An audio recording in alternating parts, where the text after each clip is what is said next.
This video will help you sleep and relax. But before we begin, I would like to know which city you're from and what time you're watching this.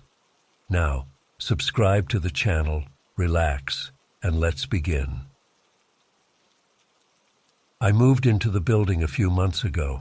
The rent was decent, the location convenient. The building looked normal, just a standard apartment complex with a lobby, an elevator, and long hallways. Each door had a number, and each number appeared in the records, except one. Apartment 13. I noticed it by chance while flipping through the tenant list the landlord gave me. The list showed apartments 11, 12, 14, 15, and so on. No 13. I shrugged at first, thinking maybe they just skipped that number for superstition. Some places do that. But after a few weeks, I started hearing noises at night. Strange sounds that seemed to come from the wall near where apartment 13 should be. I checked the building layout posted on the ground floor. It showed every apartment stacked neatly, all floors accounted for. Still no mention of 13.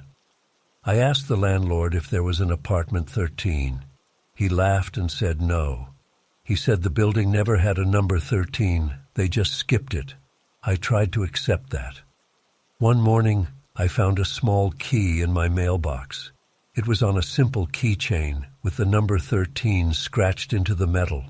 I held it in my palm, heart beating a little faster. Who put it there? I checked my mail slot lock, no tampering. I looked around the lobby, no one nearby. I considered tossing the key, but something made me keep it.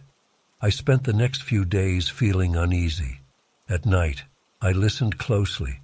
I heard faint footsteps in the hallway, but when I looked, it was empty.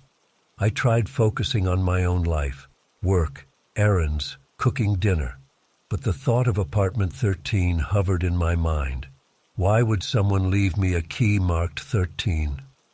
2 days later, I discovered a new corridor. It happened by accident. I was on the 3rd floor, heading to my apartment.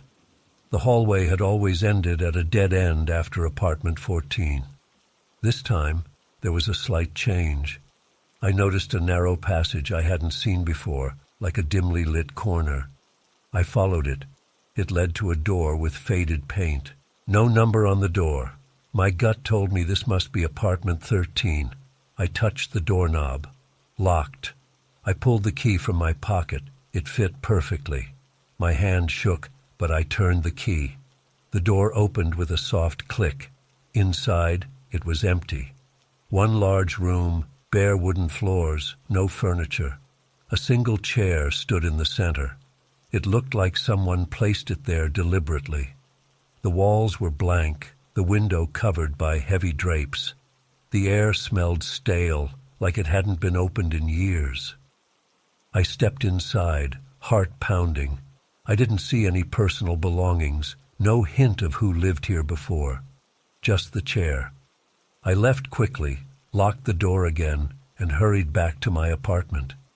That night, I couldn't sleep. I felt as if the building was different now. The next morning I checked the hallway again. The passage was still there, and so was the door. I tried to ask a neighbor about apartment 13. He looked confused, said there was no such apartment.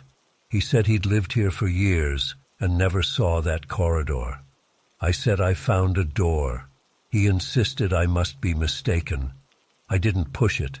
He seemed uncomfortable. Later that day, I decided to try leaving a note. I wrote on a piece of paper, "Who are you?" and slipped it under the door of apartment 13. I waited in the hallway for a while, feeling tense. Nothing happened. I left to run errands. When I returned in the afternoon, I checked under the door. The note was gone. I felt a chill. I didn't hear anyone inside. I pressed my ear to the door. Silence. I tried knocking softly. No answer. I used the key to open it again, feeling reckless. The chair was still there, but now there was a small envelope resting on its seat. I approached slowly, picked it up. Inside was a single piece of paper with the words, "This is your home now." My stomach twisted. What did that mean? I left, locked up again, and returned to my apartment. I started to feel watched. Every step in the hallway felt heavier. I noticed that all the doors on my floor had identical keys, but mine looked different. I pulled out my apartment key. It looked normal. The apartment 13 key looked older, more worn. That night, I dreamt of the building's hallways stretching endlessly, doors repeating, each one locked. I woke up sweaty, heart racing.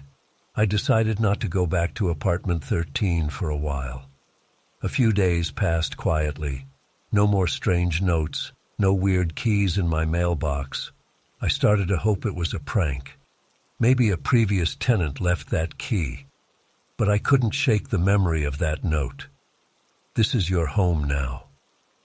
One evening, as I returned from work, I saw that every door in the hallway looked the same except mine.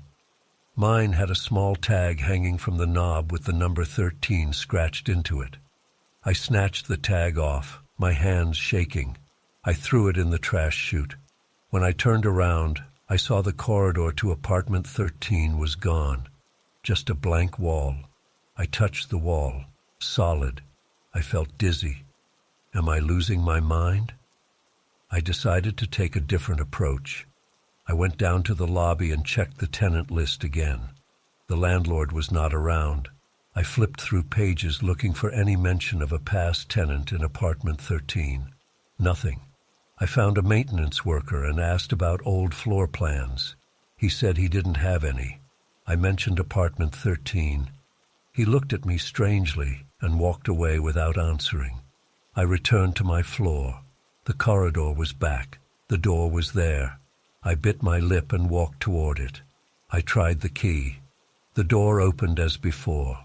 The chair was gone now, replaced by a small table. On the table, a single key identical to the one I had. 2 keys now. I picked up the new key. It was cold and heavy. It had 13 engraved deeper than the first. I heard a sound behind me, like a soft whisper. I spun around, but no one was there. The window drapes fluttered slightly, even though the window was closed. I rushed out, locked the door. In the hallway, everything looked normal again. I hurried to my apartment, locked myself in, and sat on the floor, breathing hard. My phone buzzed with a text from an unknown number. It said, "Use both keys. Don't delay." My heart pounded. I typed back, "Who is this?" No reply. I considered calling the police. But what would I say? That there's a mysterious apartment appearing and disappearing, leaving me notes and keys? I checked apartment 13 again the next morning. The table inside now held a photograph. The photo showed the hallway of this building, but older, with different wallpaper. In the photo, I saw the door to apartment 13 clearly labeled with a metal 13. A person stood in front of it, holding 2 keys. That person looked like me, but dressed in old-fashioned clothes. I felt faint. I backed out slowly, left the photo there, locked the door. For the rest of the day, I tried to ignore it. I avoided my floor by taking the stairs to another exit. I stayed out late, dreading returning home. When I finally got home, I found a note slipped under my apartment door. It said, "You have the keys. Open the path or remain trapped." Trapped? I felt trapped already. I grabbed both keys and marched to apartment 13's door. I was tired of being scared. I opened it. Inside, no furniture now, just bare walls. I stepped in, closed the door behind me. The air felt heavy. I noticed a second door inside the apartment, a door I hadn't seen before, on the far wall. It had no number. I tried the keys. One key didn't fit, the other key didn't fit. I tried using them together, pressing one above the other. Nothing happened. I stepped back, frustrated. As I turned to leave, I saw a faint outline around the door frame. I pressed the keys against it. A soft click sounded, and the door swung inward, revealing a narrow passage. I gripped the keys tighter, my heart pounding. I entered the passage. It was dark and smelled like old wood. At the end of the passage, I found another apartment door. This one had the number 13 clearly painted on it. I tried one key in the lock, no luck. The other key clicked. I opened the door. Inside was a room identical to my own apartment's living room. My furniture, my belongings, everything arranged exactly the same. I stood there shocked, feeling like I stepped into a mirror world. I touched the sofa, solid. I checked the kitchen, plates and cups, just like mine. But out the window, I saw nothing but darkness, no city lights. I ran back to the passage, but it was gone. Just a blank wall. I panicked. I tried the door I came through, locked. I used the keys again. After several tries, it opened back to the corridor. I rushed out, relieved to see my building hallway. I locked apartment 13's door, breathing fast. When I turned around, my apartment door stood open. I knew I had locked it before leaving. I entered slowly. Everything looked normal. But on my coffee table, a new note said, "You can't distinguish now. Choose one." Choose one what? I realized I had two sets of keys, my apartment key and the two keys for number 13. I decided to toss the 13 keys down the garbage chute. Maybe that would break the cycle. I did so, listening as they fell into the darkness below. I returned to the corridor. The door to apartment 13 remained, unmoving, locked. I tried to ignore it. At midnight, I woke to footsteps outside my door. I looked through the peephole. No one there. I checked the hallway. The corridor to apartment 13 was gone. Relieved, I tried to sleep. In the morning, the corridor was back. The door was ajar. I peeked inside. The two keys I threw away lay on the floor. I almost cried out in frustration. I picked them up. They felt warm. The room inside apartment 13 now had a single piece of paper on the floor that read, "You must live here." I shouted, "No," and ran out. I decided to move out. I packed my suitcase, grabbed my essentials, and tried to leave the building. The elevator wouldn't come. The stairs led me back to my floor no matter which way I went. I became frantic, running up and down. Every exit looped back.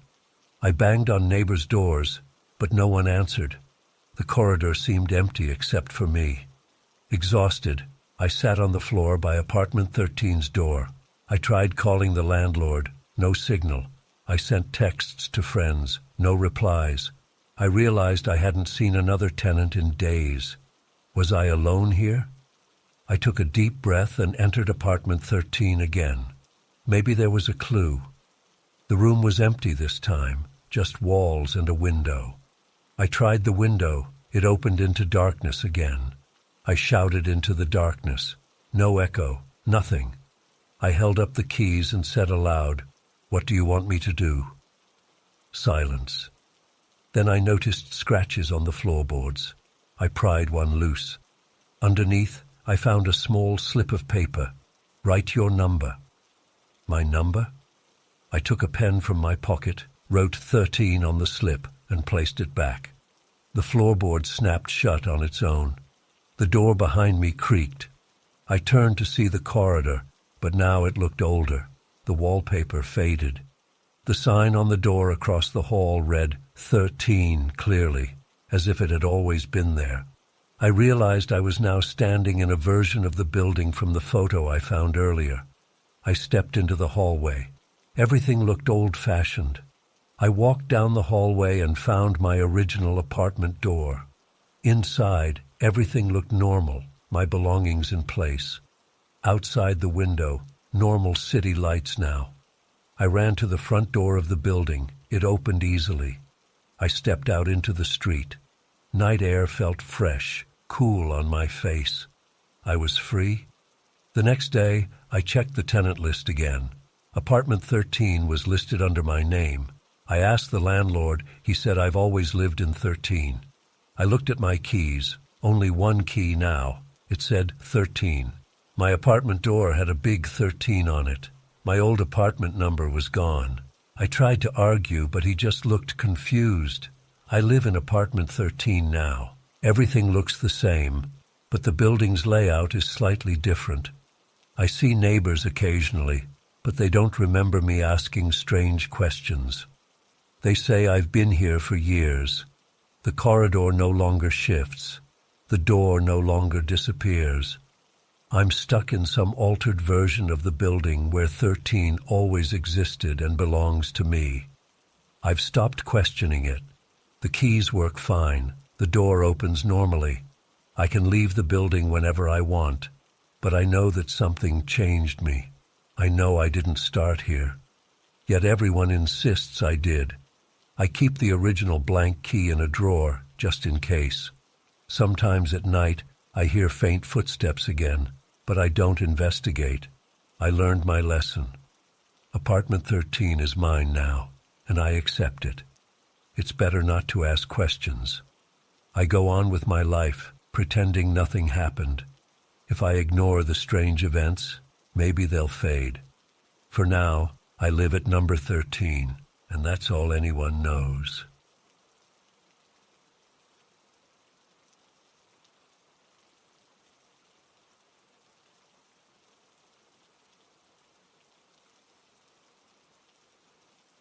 I remember that day clearly.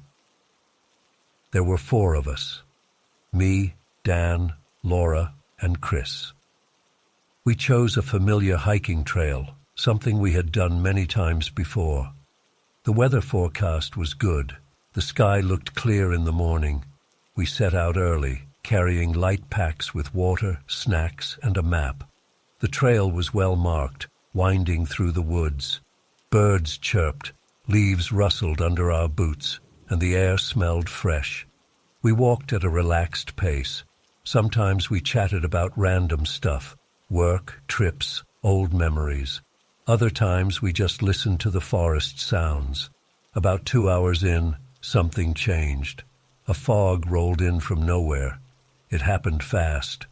One moment the path was clear, the next we saw a white mist drifting between the trees. We stopped, looked at each other. None of us expected fog. The sun was still up, but the fog made everything look dull and gray. Dan said we should keep going. We agreed. The trail was familiar. We wouldn't get lost. We moved slower, careful with our footing. The fog thickened, muffling all sounds. The birds seemed quiet now. Our voices sounded flat, as if swallowed by the damp air. After another half hour, Laura pointed to a signpost that should mark a fork in the trail. But when we got closer, the sign looked wrong.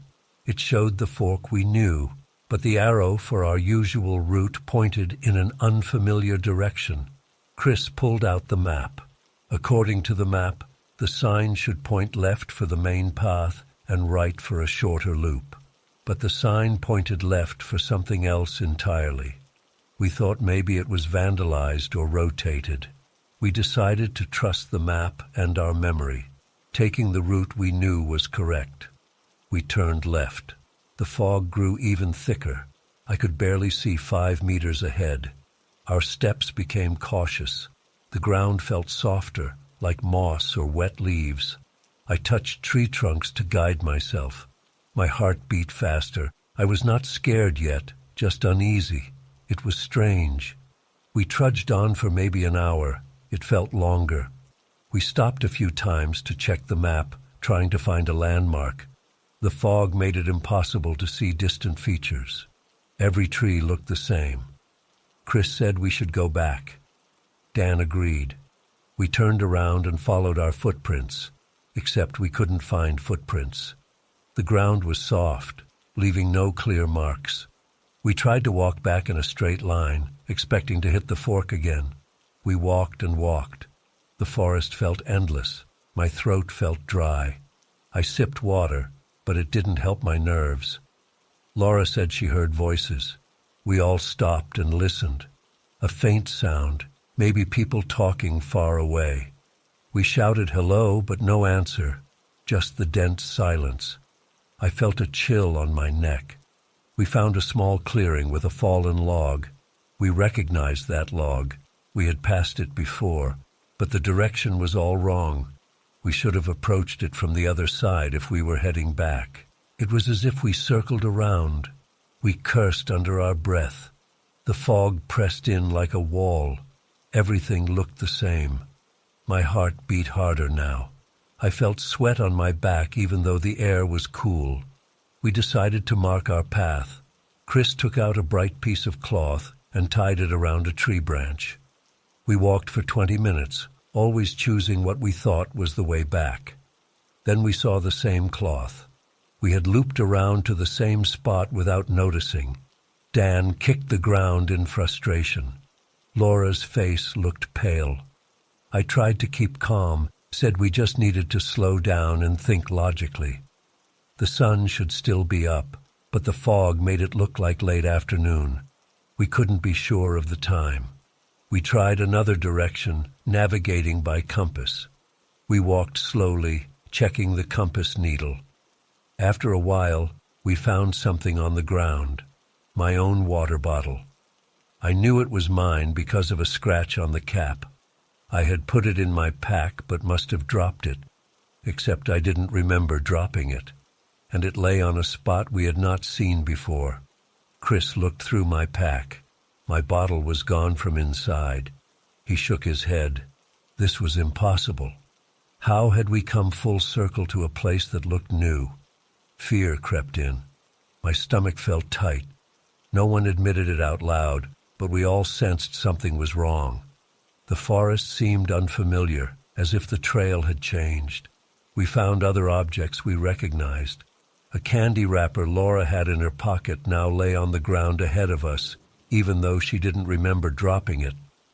Dan's extra bandana, which he swore was still in his pack, hung from a branch. Our own items scattered ahead, as if placed there to taunt us.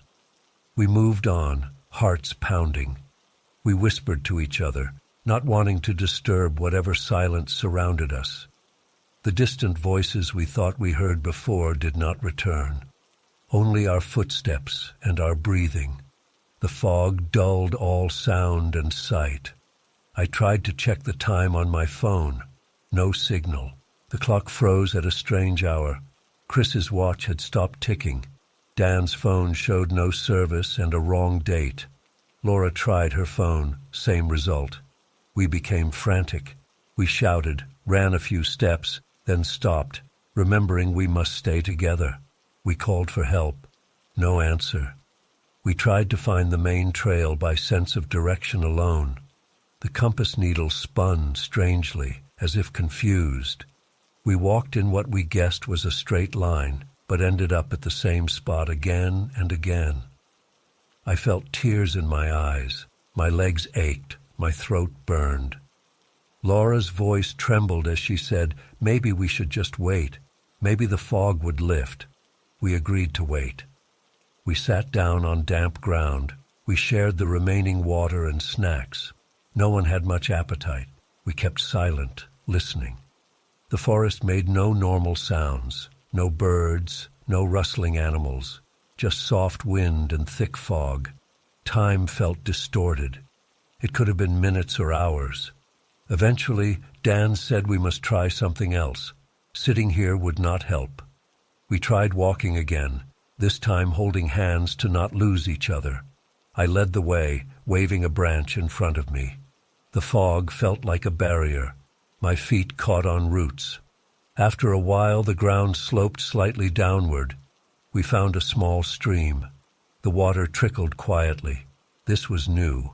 We followed the stream, hoping it would lead us out. We walked along the bank, stepping over rocks. My ankles hurt. Chris slipped and got his shoes wet.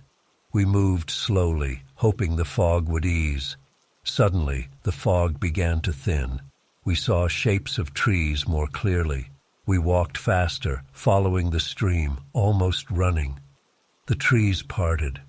We recognized a part of the trail's main exit, a wooden fence near the parking area. Relief flooded me.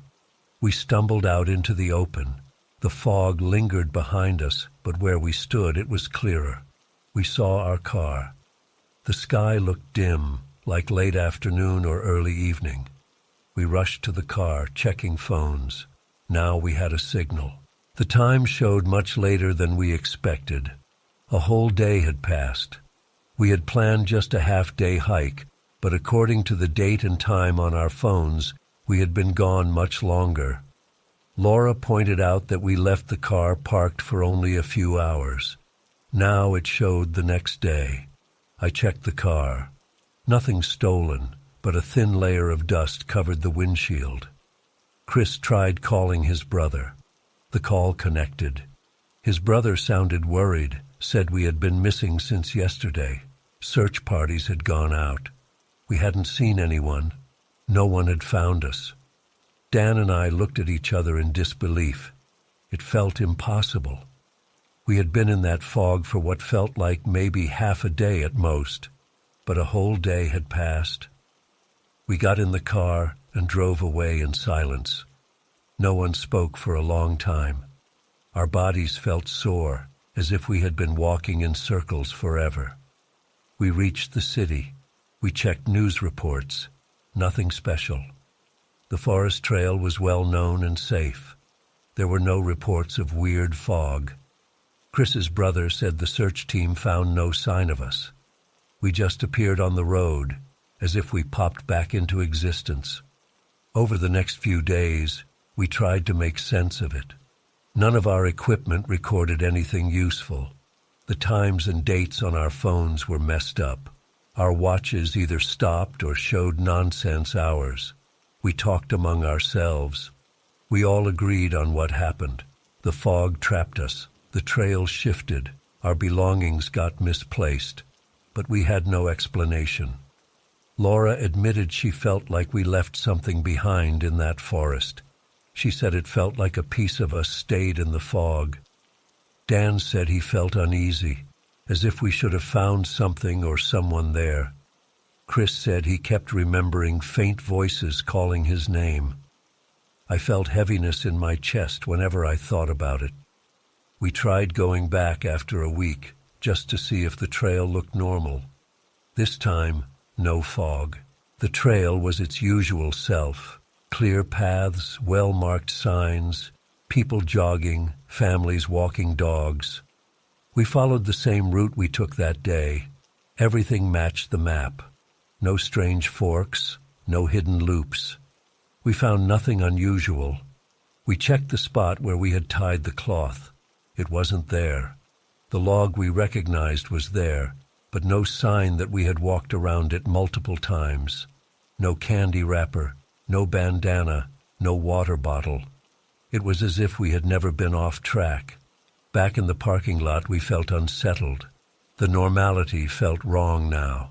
I kept expecting the fog to roll in again. It didn't. We drove home quietly. None of us wanted to talk about it anymore. For weeks after, we had nightmares. I would dream of walking in white fog, hearing Dan's and Laura's voices, but never seeing them. Chris said he woke up at night thinking he heard the same distant voices from the forest. Dan started double-checking his watch and phone time obsessively. Laura refused to go hiking anywhere for a while. We never told many people. They wouldn't believe us. We barely believed it ourselves. But we know what happened. We know we entered that fog and got lost in some strange loop. We know time slipped away differently than it should. We know we returned missing something, maybe just a sense of security. We can't explain it, and no one else experienced it. The trail remains a popular spot, calm and safe for everyone else. Sometimes I think about the items we found, the water bottle and the bandana, how they appeared ahead of us as if placed there. Why? By whom? I guess we'll never know. The memory makes my hands shake. I try to push it out of my mind. In the end, we survived. We got out. But that feeling of leaving something important behind never faded. It nags at me when I try to sleep. It's like there's a piece of that day stuck in the fog, waiting. We moved on with our lives, but something changed inside us. Now, when I see a sudden mist or hear silence in the woods, I tense up. I remember that heavy whiteness pressing in, guiding us in circles. And I remember the relief of finally breaking through, finding the exit, realizing we lost a whole day and gained a memory we can't share or explain. We don't talk about it much anymore. But I know we're all thinking the same thing. Whatever happened out there, it wasn't normal. And whatever we left behind, we can never get back.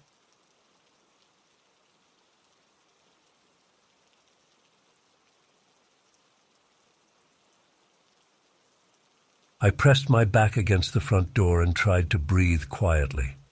My house was dark. Rain hammered the roof. Wind rattled the windows. I could smell damp wood and stale air. I could taste salt on my lips. My heart pounded in my chest. I stood still and listened. An hour earlier, I had been in my living room, watching the rain through the window. I had left the TV on, but the sound was low. I remember feeling calm and a bit tired. It was late, maybe close to midnight. The storm outside had grown stronger, but I felt safe. My doors were locked. My lights were on. I had nowhere to go and nothing important to do. Then I heard a knock at the front door. It was a solid, firm knock, not too loud, not too gentle. It just stood out, cutting through the sound of heavy rain. I got up and walked to the door. I stood on my toes and looked through the peephole. I saw a man outside. He was soaked. Water dripped from his jacket and his hair. He looked about 30 or 40. He stood still, looking straight at the door. I could not see his eyes well, but I knew he was looking at me, or at least looking where I would be. I did not open the door. I cleared my throat and spoke through the door. "What do you need?" I asked. My voice sounded tense. The man said his car broke down on the road nearby. He said he needed help. He asked if he could use my phone. I did not like this. It was late. The storm was intense. I did not know him. I told him I would call someone for him. I asked him to step back so I could see if he was alone. He moved back, but not far. I turned on the porch light, squinting through the peephole. I did not see a car on my driveway or on the street. I could only see darkness, wet grass, and the shape of trees bending in the wind. My driveway was empty. I asked him where he left the car. He said it was further down the road, maybe around the bend where I could not see. I felt uneasy. I told him I would call a tow truck for him. I expected him to say thanks or to wait quietly. Instead, he said my name. He said it in a calm, even tone, as if we were old friends. I froze. I had not told him my name. I had never seen him before. I asked who he was. He said I knew him. I knew I did not. I backed away from the door and went to get my phone. My hands shook. I dialed the local police number.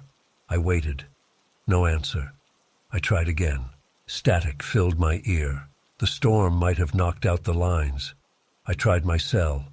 No signal. My heart beat faster. I returned to the door and looked again. The man stood closer now. He pressed his face closer to the peephole. I could see his eyes now. They were wide. He was grinning. His hair was plastered to his forehead. Rainwater ran down his cheeks. He looked excited. He tapped on the door again. His knuckles made a dull sound.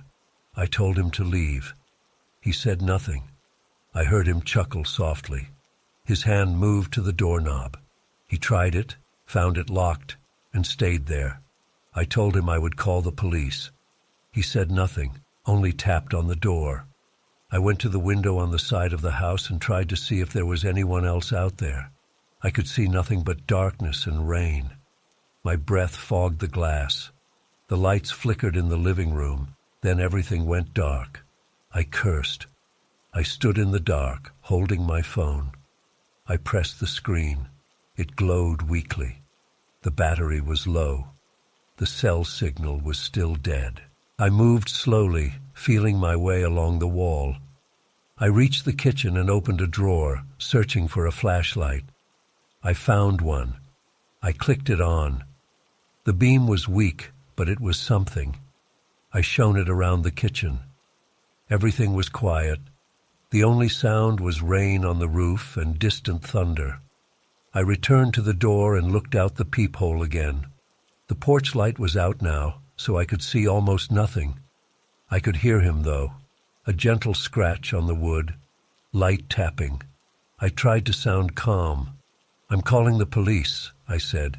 He laughed softly. It was a quiet, steady laugh. I felt my heart tighten. My head hurt. I tried to breathe. I stepped away and went to the back door. I checked the lock. It was secure. I tried to peek outside, shining my flashlight through the glass. Only water streaks and darkness.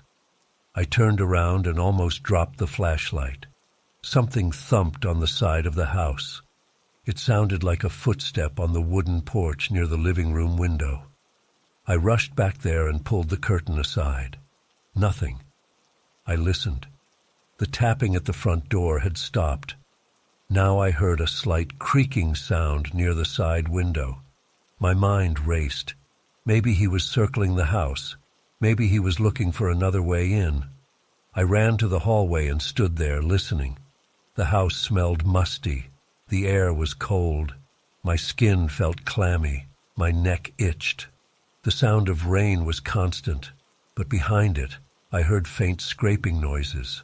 I moved to the bedroom and locked the door. My bedroom window was locked too.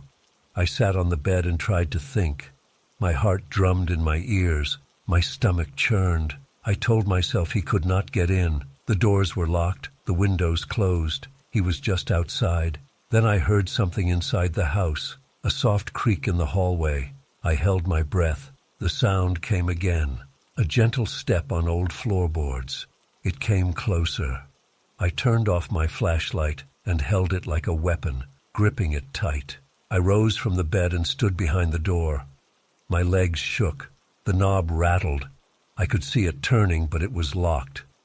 I pressed my hand against my mouth to keep from screaming. The rattling continued for a few seconds.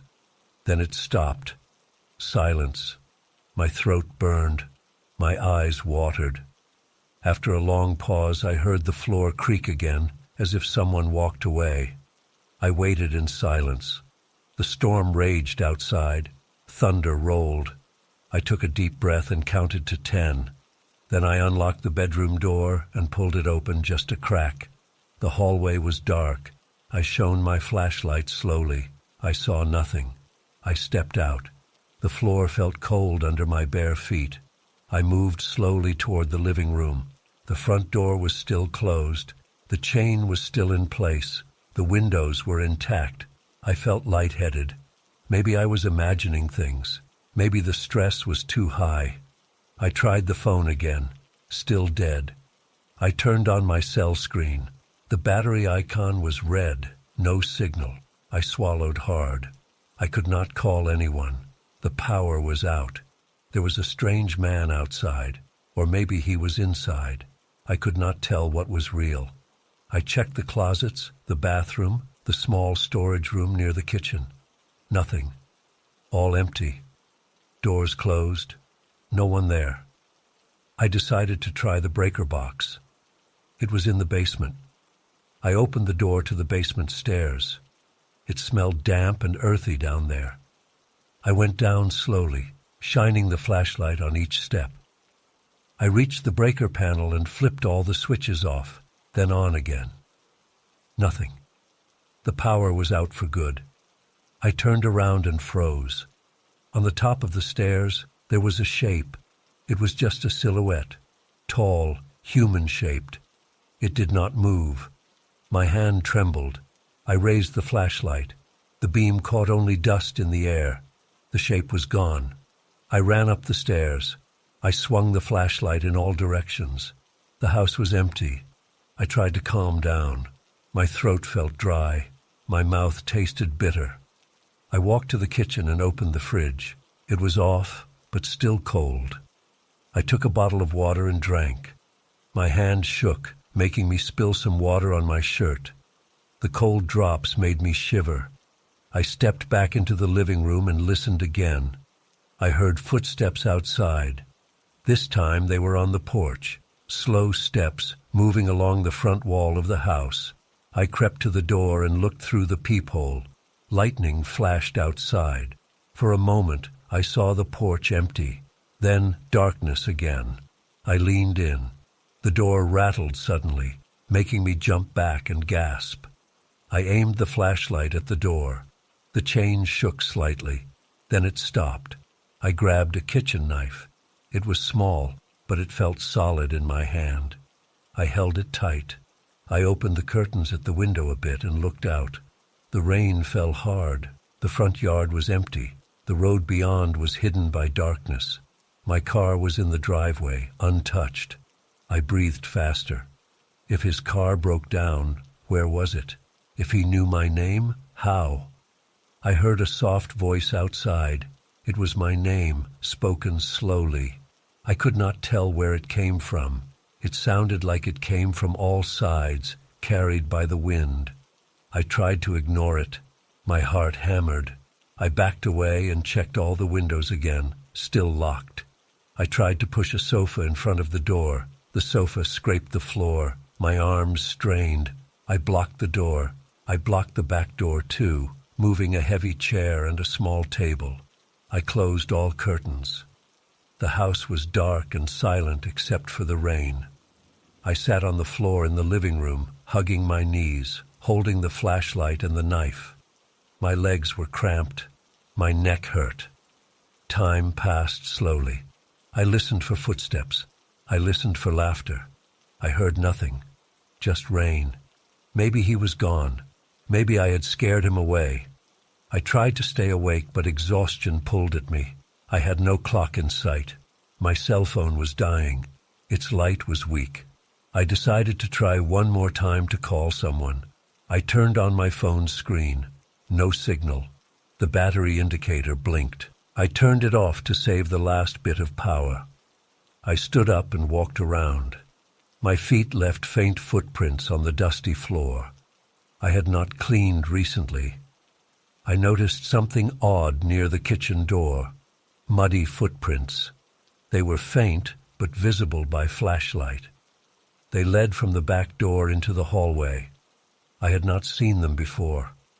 My stomach twisted. I followed the footprints.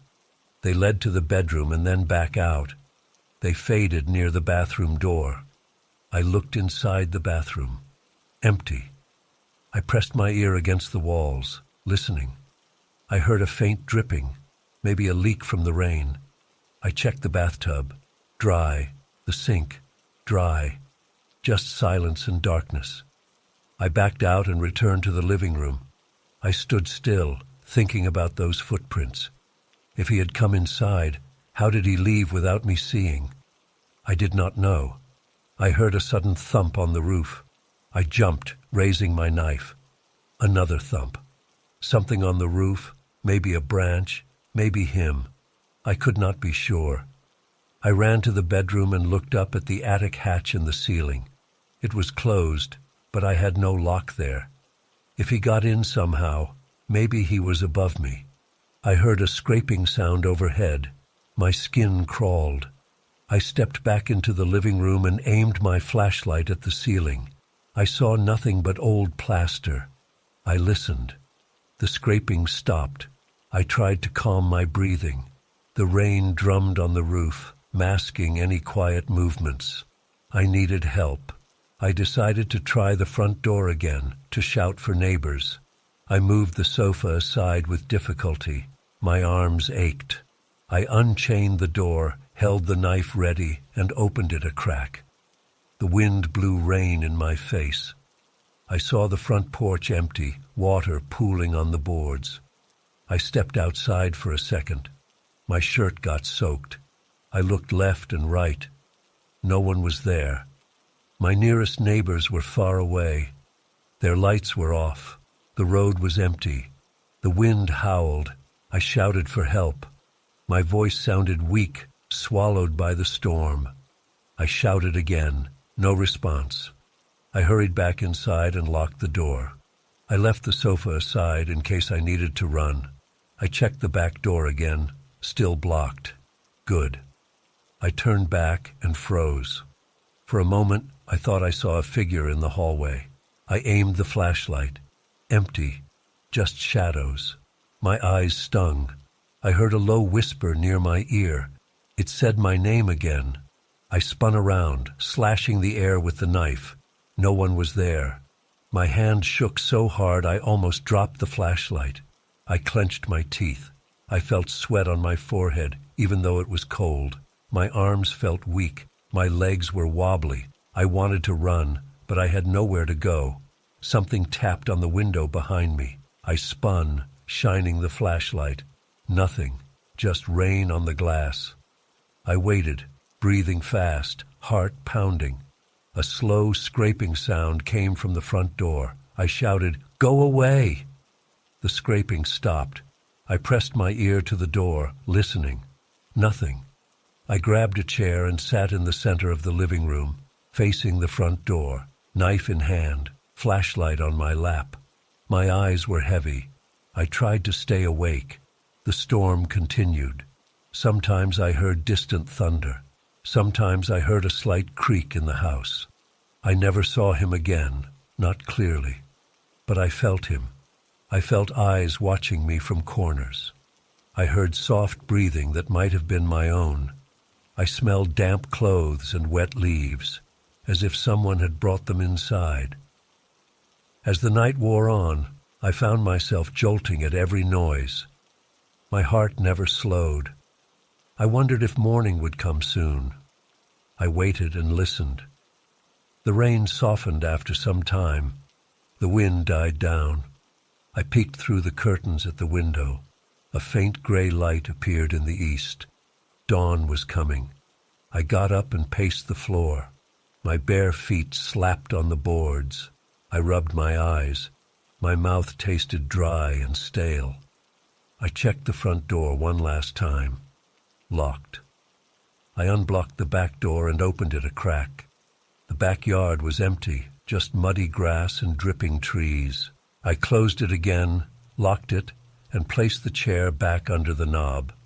I stood there, holding the flashlight, until the sun rose enough to light the room. In daylight, the house looked normal. Everything was quiet. I searched each room again. Nothing was stolen. Nothing was broken. I saw no sign of forced entry, no footprints, just my own puddles of water where I stepped outside and my scattered belongings. I tried the phone again. The line was back. I called the police. They said they would send a car to check the area. I never found out who the man was, if he was even real. Maybe I imagined him. Maybe he got away. Maybe he hid in my attic and left when I stepped outside. I will never know. But I remember his eyes through the peephole. I remember him saying my name. I remember the feeling of not being alone in the dark. That is all I can say. I saw no ghost, no monster, just a soaked man on my porch, smiling in the rain and strange sounds in the night. After that night, I always locked my doors before dusk, and I never opened them for a stranger again.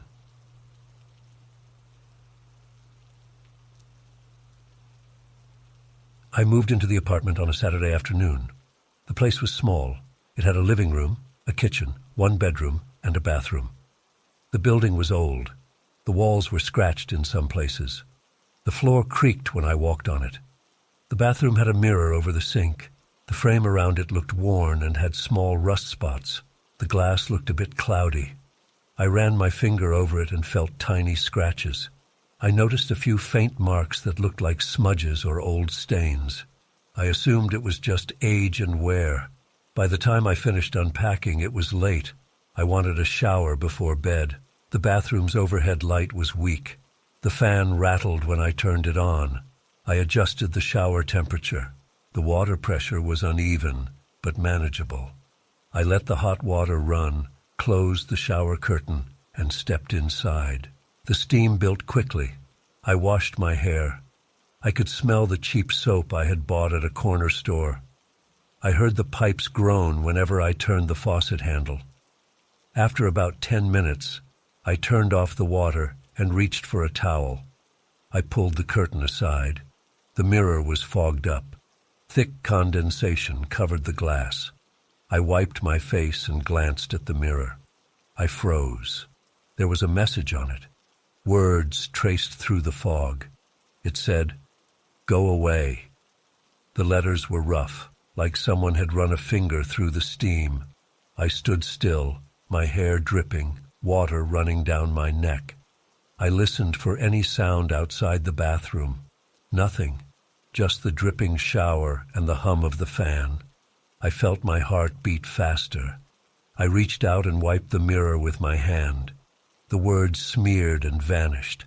I convinced myself it was some old prank by the previous tenant. I told myself it could have been left by someone who lived here before. Maybe the moisture made old writing reappear.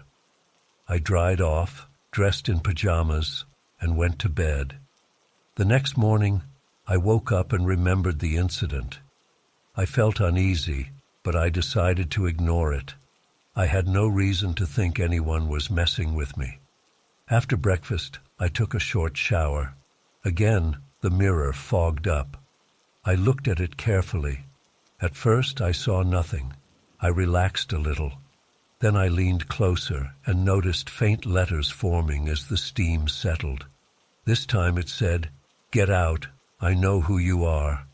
My chest tightened. I rubbed it off immediately. My hand pressed hard against the glass, leaving my own streaks. I stepped back and checked the bathroom door. It was locked. I was alone. The window was small and closed. I checked the bedroom, the hallway, and my front door. All locked. No one had entered. I tried to push away the fear. Maybe it was some strange trick of condensation and scratches on the glass. I returned to the bathroom and sprayed glass cleaner on the mirror. I scrubbed until my arm hurt. I dried it with an old towel. The surface looked clear now. I went out for a while. I visited a grocery store, bought more cleaning supplies, and tried to distract myself. When I got back, I put my groceries away and took a look at the bathroom. The mirror looked normal. I ran water in the sink for a minute and let the room get slightly steamy. No message appeared. I felt relieved. That night, I took another shower. I tried not to look at the mirror. I focused on washing. I listened to the sound of the water hitting the tub. After a few minutes, I turned off the water and carefully looked up. The mirror showed another message. This one said, "I know you stayed late at work last week. Leave now." I shuddered.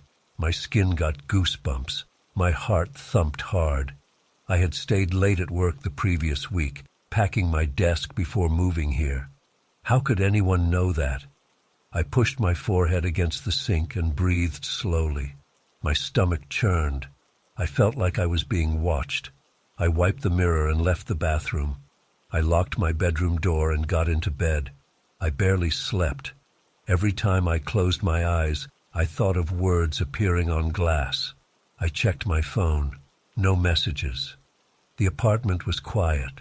I tried to watch TV, but my mind drifted back to the mirror. The next morning, I woke up with a headache. I forced myself to go about my routine. I avoided the bathroom mirror as much as possible. I washed my face in the kitchen sink. I brushed my teeth there too. I only went into the bathroom to use the toilet and did not look at the mirror. But I could feel its presence behind me. I kept thinking about the messages. Someone knew personal details. That meant this was not just random old marks. Someone was targeting me. But how? Later that day, I decided to cover the mirror. I found some masking tape and a trash bag. I taped the bag over the glass surface. I pressed the tape firmly. I checked the edges. no gaps. I left it like that and took a short shower in lukewarm water to reduce steam. I got out. The bag was still there. No message could appear now. I felt relieved. That night, as I tried to sleep, I heard a faint scratching sound. It came from the bathroom. I got up and stood in the hallway. My heart pounded. The sound was soft but steady, like nails on glass. I opened the door slowly and turned on the light. The bag was torn down the middle. Strips of plastic and tape hung loose. The mirror was exposed. No steam this time, but I saw faint words scratched directly into the glass. They were hard to read without steam, but I saw something like, "I see you." My throat tightened. My skin felt cold. I checked the lock again. I checked the window. No one inside. The apartment was secure. I spent that night sitting in the living room with the TV on mute. I held my phone in my hand. I considered calling someone, maybe the landlord or the police. What would I say? A ghostly message in my mirror? It sounded crazy. I waited for morning. At dawn, I went into the bathroom again. The scratches seemed fainter in daylight. Maybe I had imagined them. But the torn plastic bag and tape on the floor were real. I decided to remove the mirror. I got a screwdriver and tried to lift it off the wall. It was firmly attached. I tried prying it from the sides. It would not budge. I checked for screws or nails. The mirror seemed to be glued. I pushed harder. The frame creaked a bit but did not move. I gave up and sat on the toilet lid, breathing hard. My hands shook. I decided to ignore the mirror and use the bathroom as little as possible. That afternoon I went out to find the landlord. He was not in the office. I called the number posted on a bulletin board near the mailboxes. No answer. I left a message. I visited a nearby cafe and tried to calm down. My hands trembled when I stirred my coffee. I returned to the apartment. The door was still locked. Everything looked normal. I checked the bathroom. The mirror looked the same as always. I turned on the shower for a minute, just a test. When I looked at the mirror, I saw a new message. It said, "Leave now or you will regret it." I slammed my hand against the sink. I felt anger and fear mixing in my chest. I wiped the message away.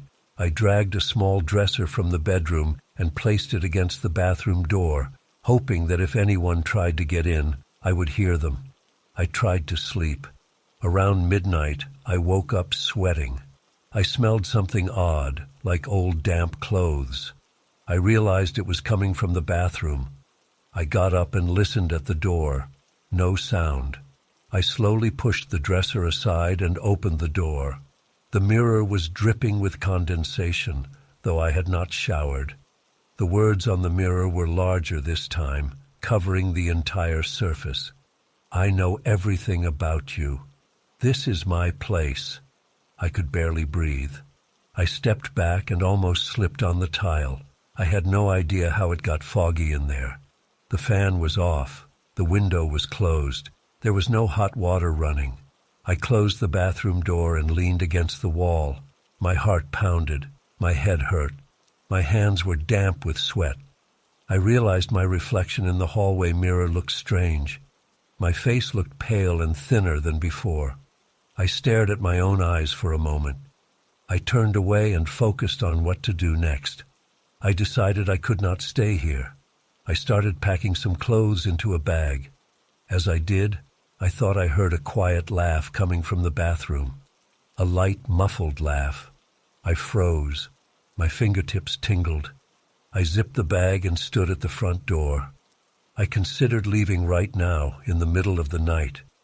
I hated the idea of running out into the dark with no place to go. I had just moved here. I had paid the deposit and first month's rent. But I could not stand these messages. I tried one last thing. I grabbed a bottle of bleach and a scouring pad from the kitchen. I returned to the bathroom and turned on the overhead light. My shoulders were tense. I could feel the hair on my arms standing up. I poured bleach onto the pad and started scrubbing the mirror. The smell was strong and sharp. I pressed hard, my arm muscles burning.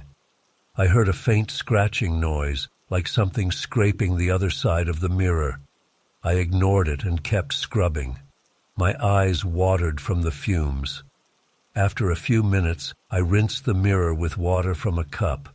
It looked clean. No marks, no scratches, no words. I left the bathroom and waited in the hallway, watching from a distance. 10 minutes passed, no change. I approached slowly. I felt the door frame under my fingers. It was rough. I looked inside. The mirror was clear. I turned on the shower again. Hot water, full steam. I stepped out of the bathroom and let it run for a few minutes. Then I turned off the water and entered again. The mirror was fogged. I stared at it, waiting. Nothing, just blank mist. I felt a small surge of relief. I dried the mirror with a towel and left the room. I spent the next few hours sitting in the living room with the TV on low volume. I watched a news channel and tried to forget. Eventually, I fell asleep on the couch. When I woke up, it was morning. The sun came through the windows. I stretched my arms, feeling stiffness in my shoulders. The apartment was quiet. I got up and went to check the bathroom. The mirror looked normal. I took a short shower, watching closely. Nothing appeared. I began to hope it was over. That afternoon, I received a call from the landlord. He said he had missed my call.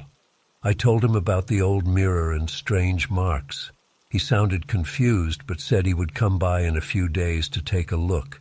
He mentioned previous tenants sometimes complained about the bathroom mirror, something about it being odd, but no one had left any serious complaints. I hung up feeling uneasy. Maybe I was not the first. Over the next day or two, nothing happened. I started to relax. I used the bathroom normally, though I kept a careful eye on the mirror after every shower. No words appeared. The tension in my chest eased. I began to think the cleaning had fixed whatever caused the strange messages. Maybe it was some residue that reacted with steam. On the third night after the last incident, I woke up thirsty. I went to the kitchen for a glass of water. The apartment was silent. The refrigerator hummed quietly. I walked back toward the bedroom. I passed the bathroom door. I heard a whisper. I stopped and listened. It was a soft voice, barely audible, coming from behind the bathroom door. It sounded like my name. I felt my heart racing again. I told myself to ignore it. I opened the bathroom door, flicked the light on, and looked at the mirror. No steam, no writing, just my own reflection. But something was off. My reflection's lips twitched slightly, as if smiling, even though my face was still. I blinked and leaned closer. My reflection's eyes seemed too bright. I raised my hand. The reflection raised its hand, but it looked slower by a fraction of a second. I inhaled sharply and stepped back. I turned off the light and closed the door. My hands were shaking again. I felt a cold sweat on my forehead. This was not normal. There was something wrong with that mirror, something that could not be explained by old stains or scratches. It knew things about me. It moved in ways it should not. I realized I had no choice. The messages had told me to leave. The reflection seemed alive. I would not stay here another night. I grabbed my bag. I stuffed in some clothes, my wallet, my keys. I left the rest behind. I did not care anymore. I just wanted to get away from that bathroom, that mirror, that presence. I left the apartment at dawn, locking the door behind me. I never returned. Later, I told a friend about what happened. He looked at me like I was nuts. I don't care. I know what I saw. I know what I heard. That mirror showed messages that no one else could have written. It told me personal facts. It moved on its own. It changed my reflection. It warned me to leave, and eventually I did. That is all I can say. I do not know what was behind that mirror. I do not want to know. I only know I will never ignore warnings like that again. I would rather lose my deposit than face whatever was on the other side of that glass.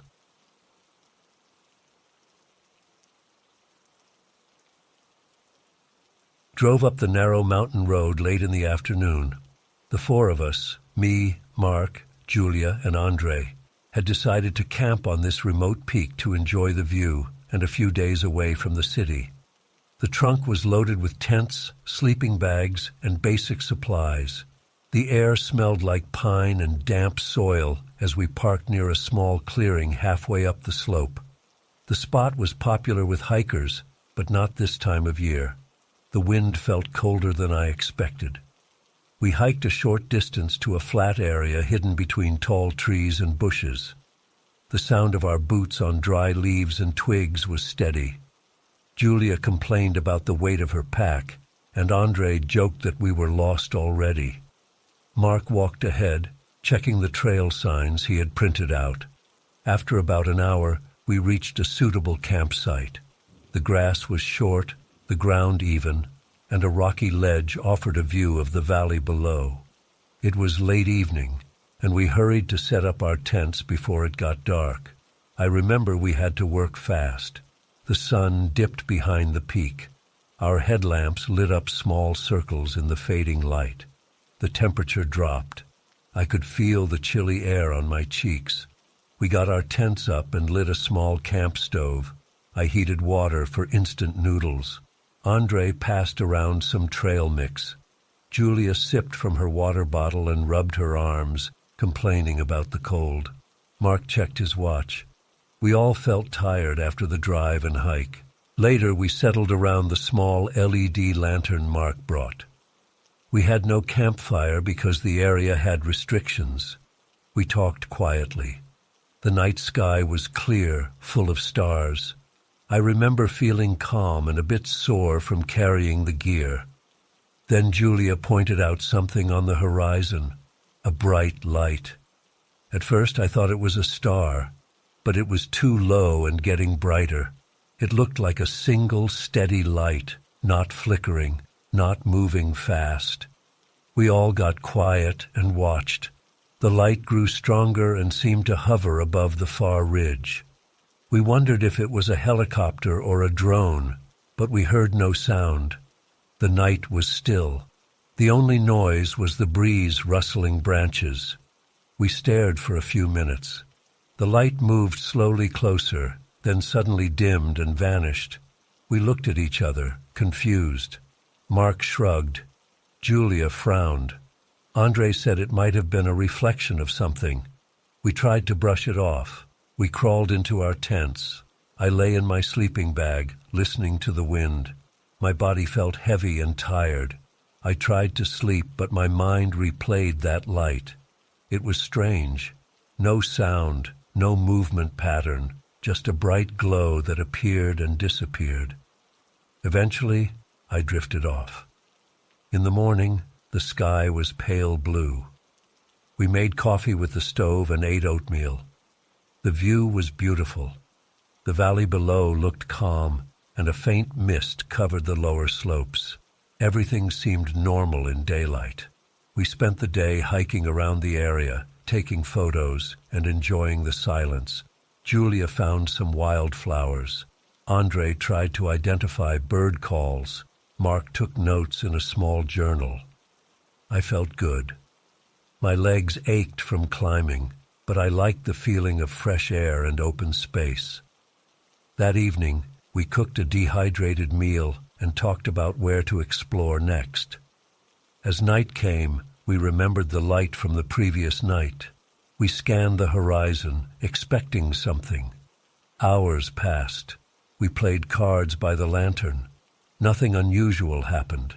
Then, around midnight, Mark nudged me and pointed silently to the dark ridge. The light was back, brighter than before. It looked closer. I got goosebumps. I strained my ears for any engine sound. Nothing, just quiet forest sounds, a distant owl maybe. Andre stood up and said we should check it out. We grabbed our headlamps and walked a bit down the slope toward the ridge line, but as we approached, the light dimmed and went out. We tried to find any sign of people or equipment. Nothing, just trees and rocks. After about half an hour of stumbling around in the dark, we gave up. We returned to camp, puzzled and uneasy. Back at the tents, I noticed my water bottle was not where I left it. I had set it beside my sleeping bag. Now it was under a bush a few feet away. I assumed I had misplaced it. Julia's flashlight, which she swore she left next to her backpack, was now hanging on a tree branch. She thought Andre was messing with her. He denied it. Mark looked serious. He said we should all be careful and keep our belongings close. We tried to sleep, but I lay awake, listening. At some point I thought I heard distant laughter. It was faint, and I could not be sure. It might have been the wind. Eventually, I fell asleep. The next morning we gathered around, sharing what we experienced. Julia said she heard soft footsteps near her tent. Andre said he woke up and saw a faint glow moving between the trees, but he assumed it was one of us walking with a headlamp. Mark found his notebook on the ground outside his tent, even though he remembered putting it in his backpack. I felt a tightness in my chest. Something was off. We discussed leaving. Julia wanted to go back. Andre argued that we came here to enjoy a few nights, and the strange light might just be some locals playing pranks. Mark said we should stay one more night and see what happens. I was unsure, but I did not want to be the one who insisted on leaving. We agreed to stay, but we would be cautious. That day, we explored a different direction. We tried to relax. The scenery was nice. We found a small stream and refilled our water bottles using a filter.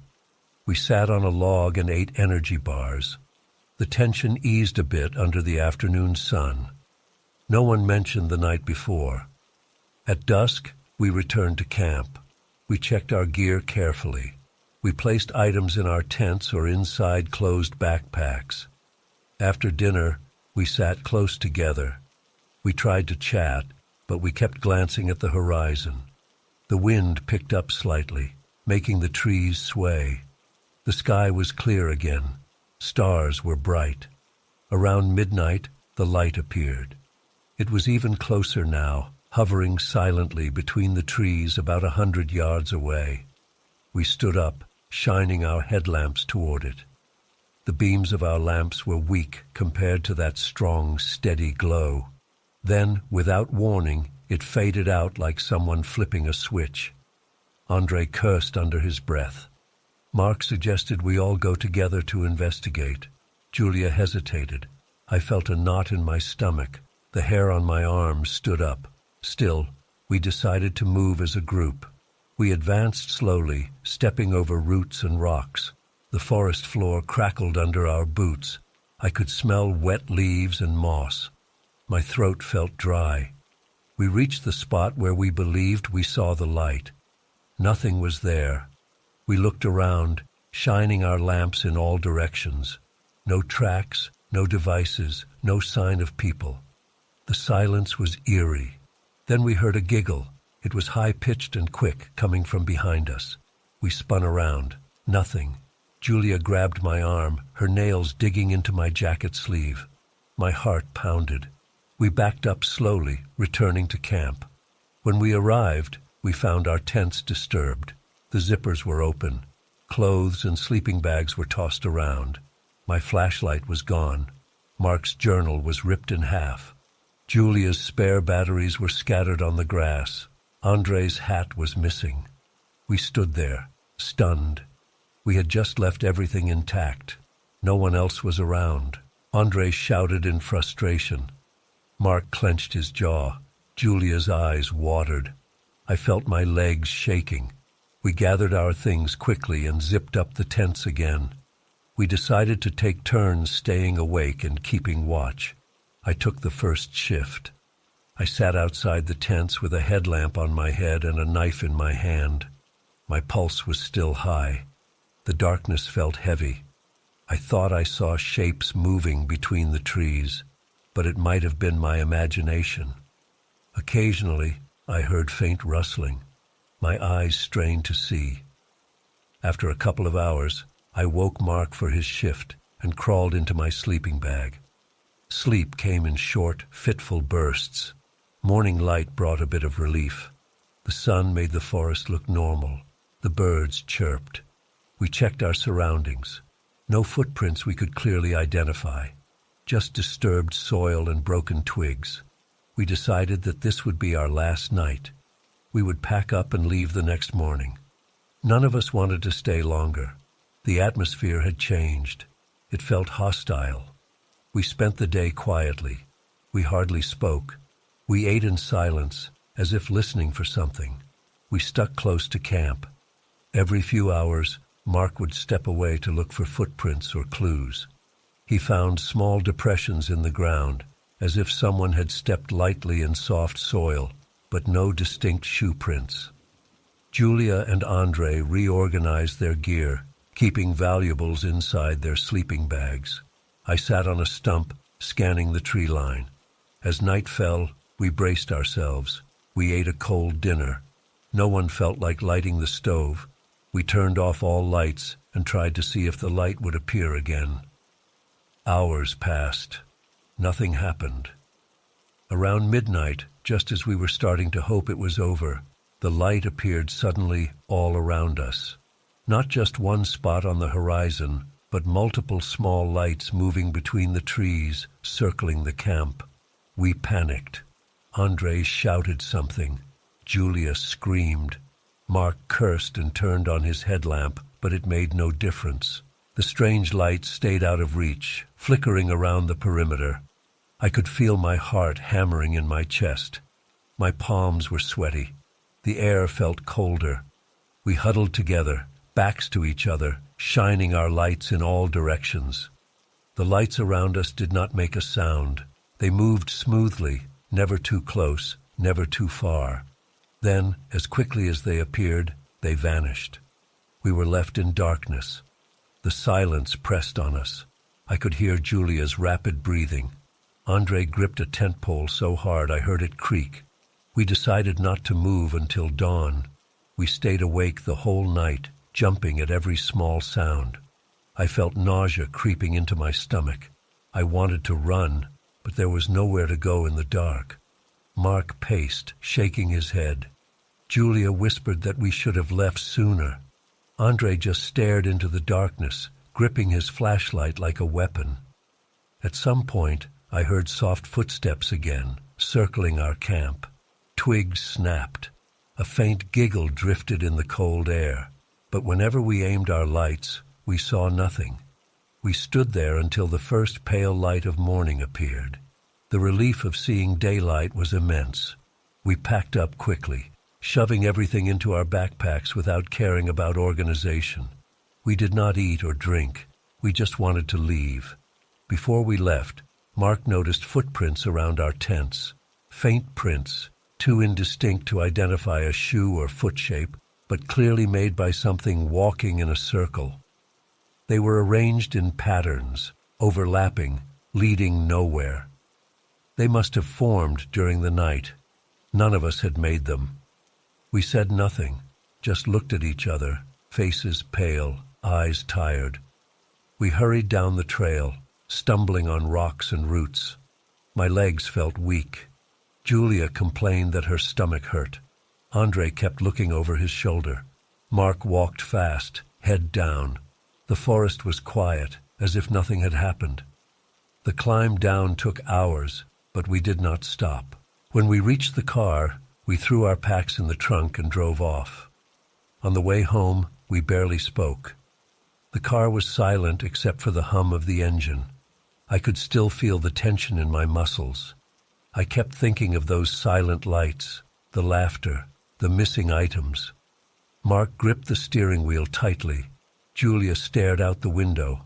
Andre rubbed his face and swore under his breath occasionally. I do not know who or what was out there. We never reported it. We never told anyone the full story. We got home and went our separate ways, each dealing with it in silence. I still remember those footprints and the way the lights moved without sound. The memory leaves a tight feeling in my chest. If anyone asks if I want to camp there again, I would say no. Once was enough.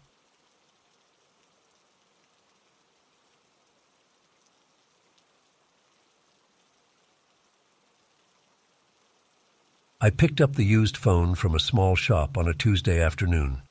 The old man behind the counter said it worked fine, just needed a new SIM card and a quick charge. I wanted a cheap backup phone because my old one had a cracked screen, and sometimes the battery died too fast. The phone was an older model, a bit scratched but fully functional.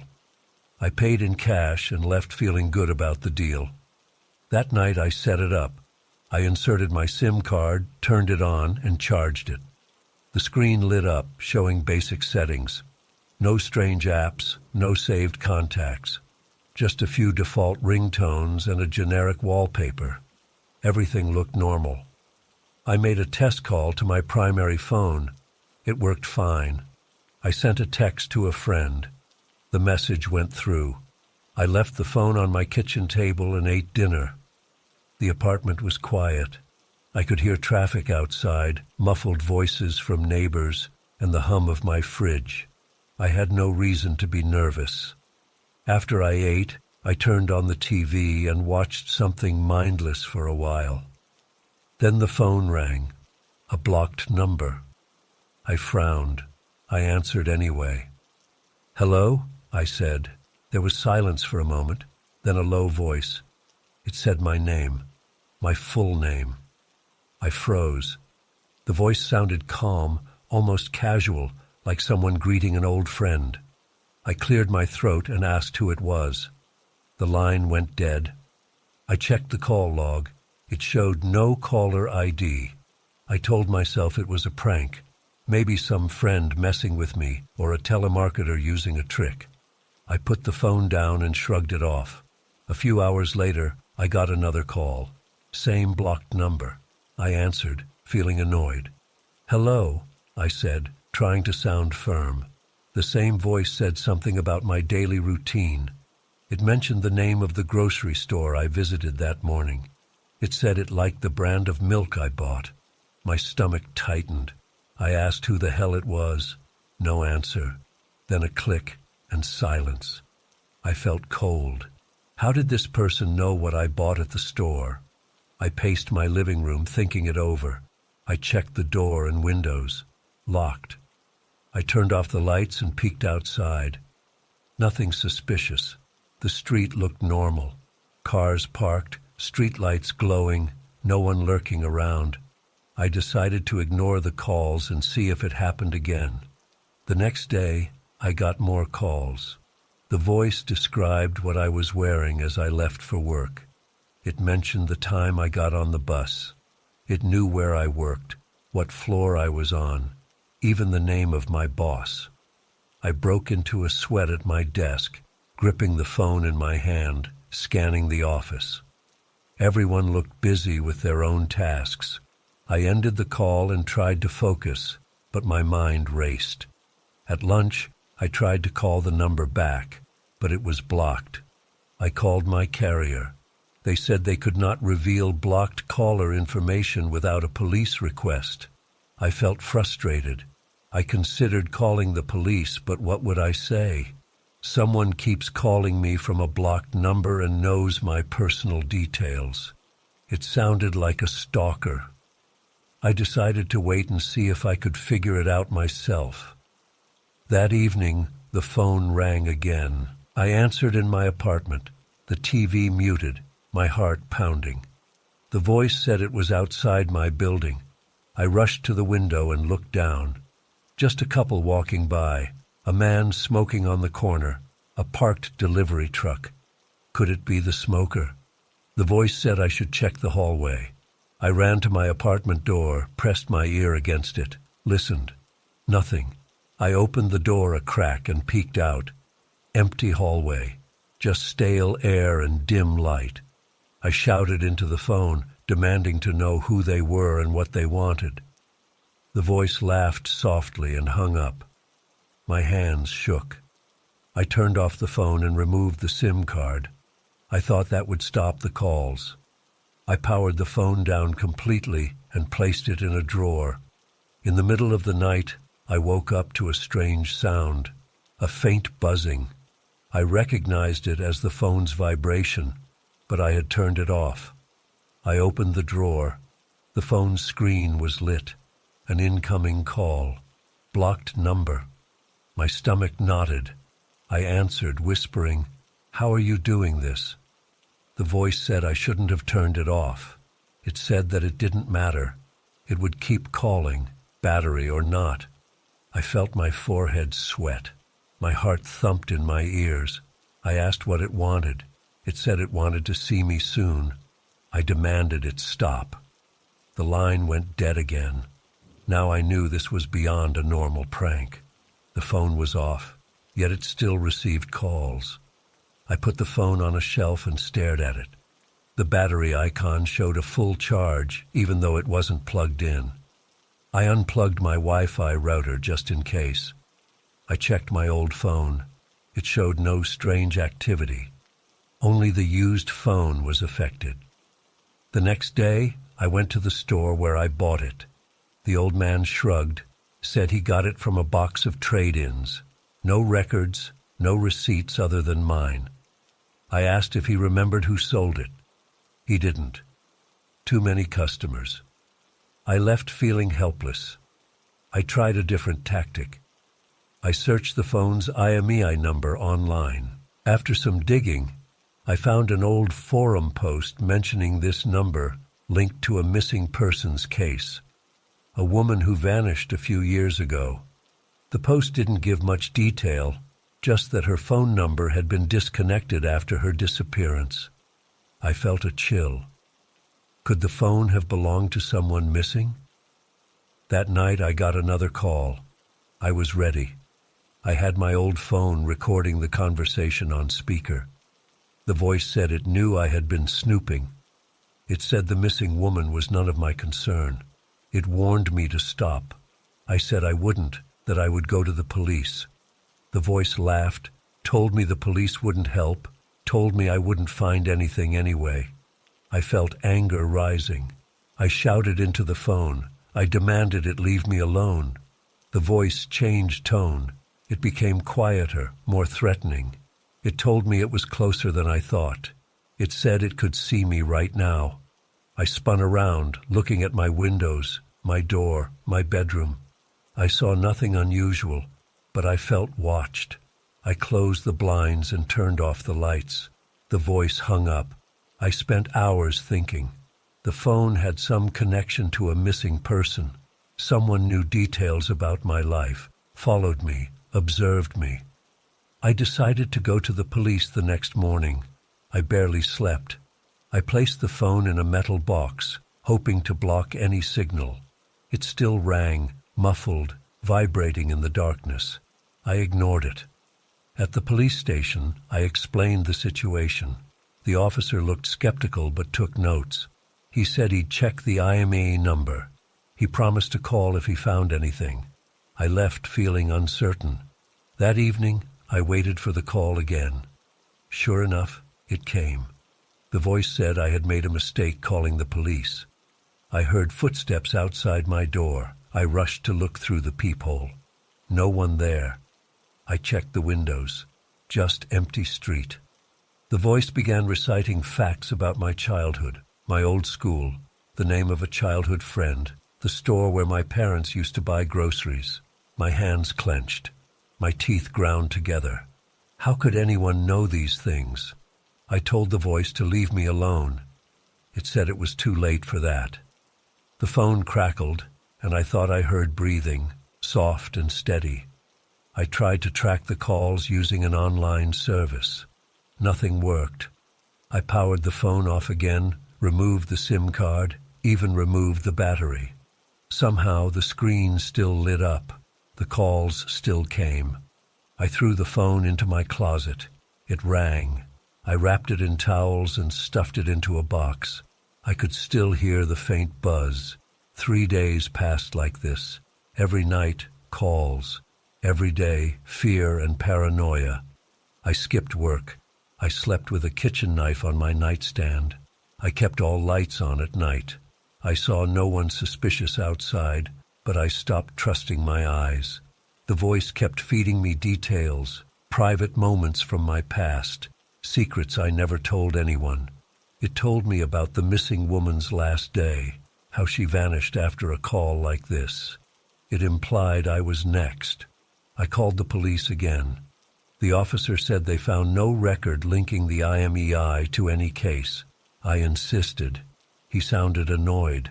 I had no proof except a weird phone that kept ringing. He suggested I throw it away. I decided to try.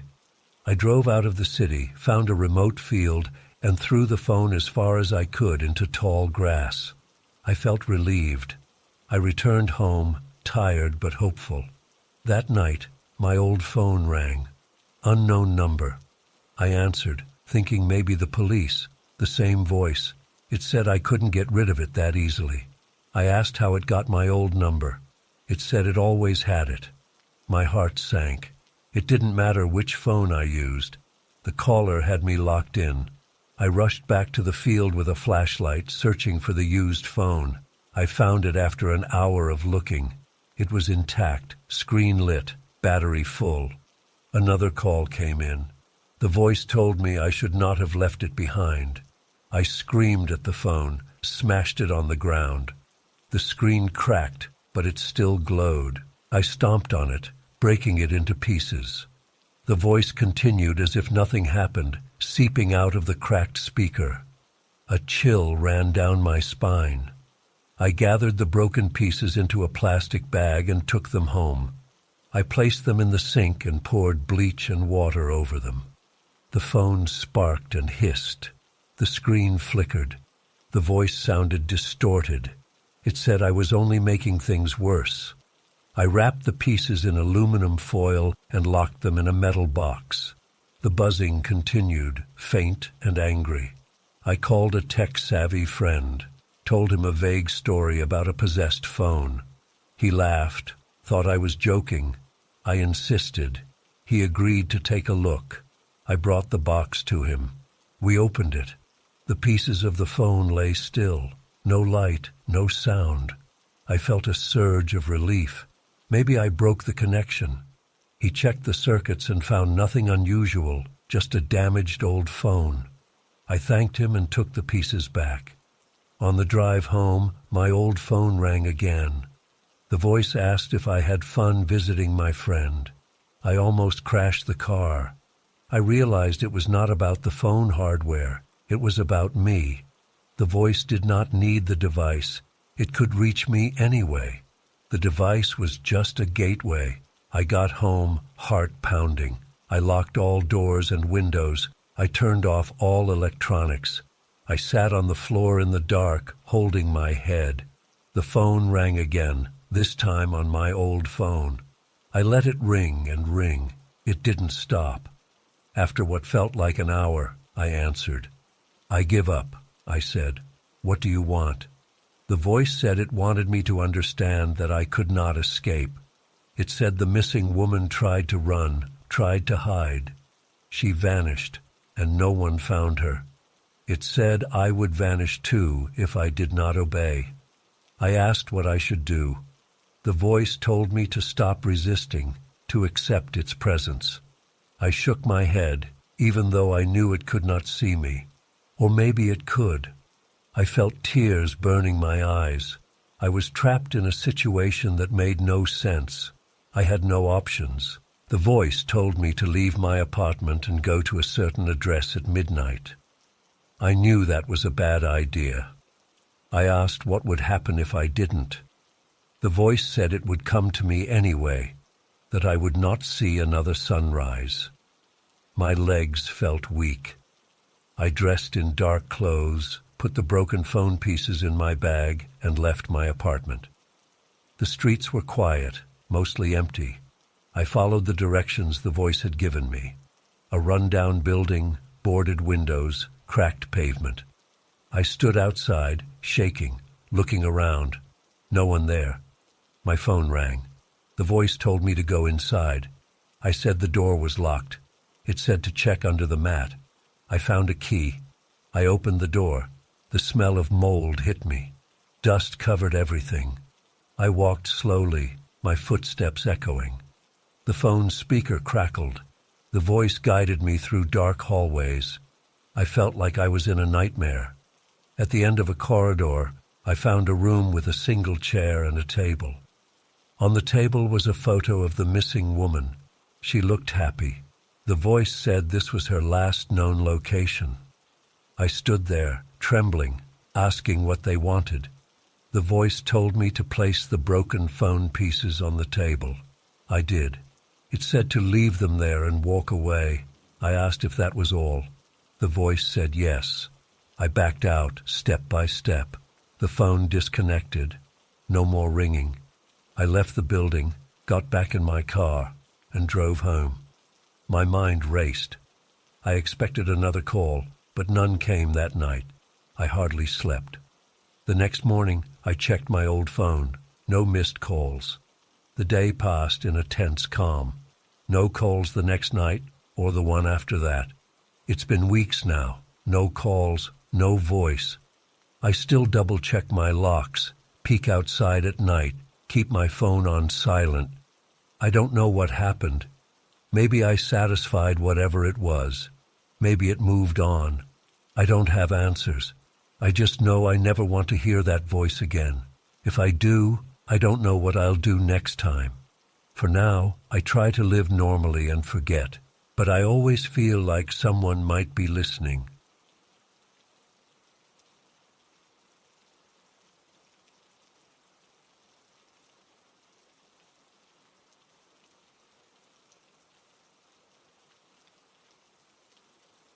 I moved into the apartment a month ago. It's on the second floor of a 3-story building. The walls are thin, and I can sometimes hear neighbors talking or walking around. I picked this place because it's cheap and close to my work. Nothing special, just an ordinary 1-bedroom unit with a small living room, a tiny kitchen, and a cramped bathroom.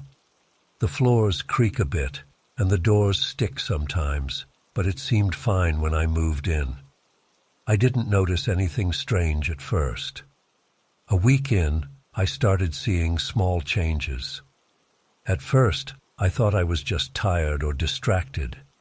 I would leave my keys on the kitchen counter at night, and in the morning find them on the coffee table. I assumed I forgot moving them.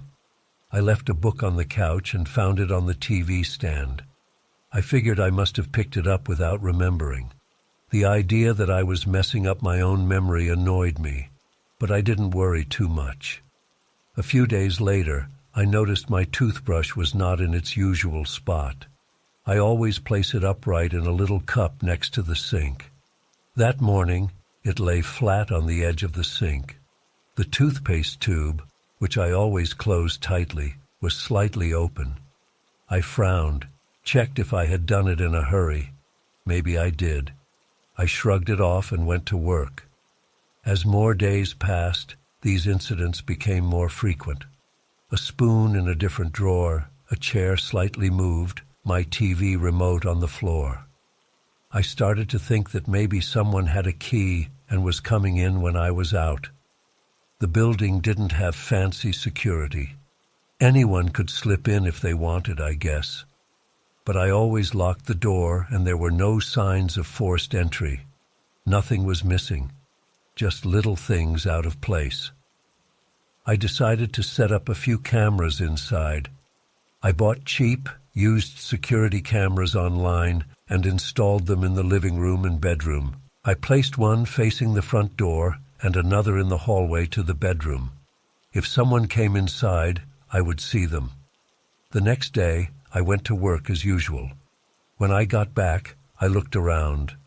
My coffee mug, which I left clean and upside down on the drying rack, was now right side up and slightly to the left of where I'd put it.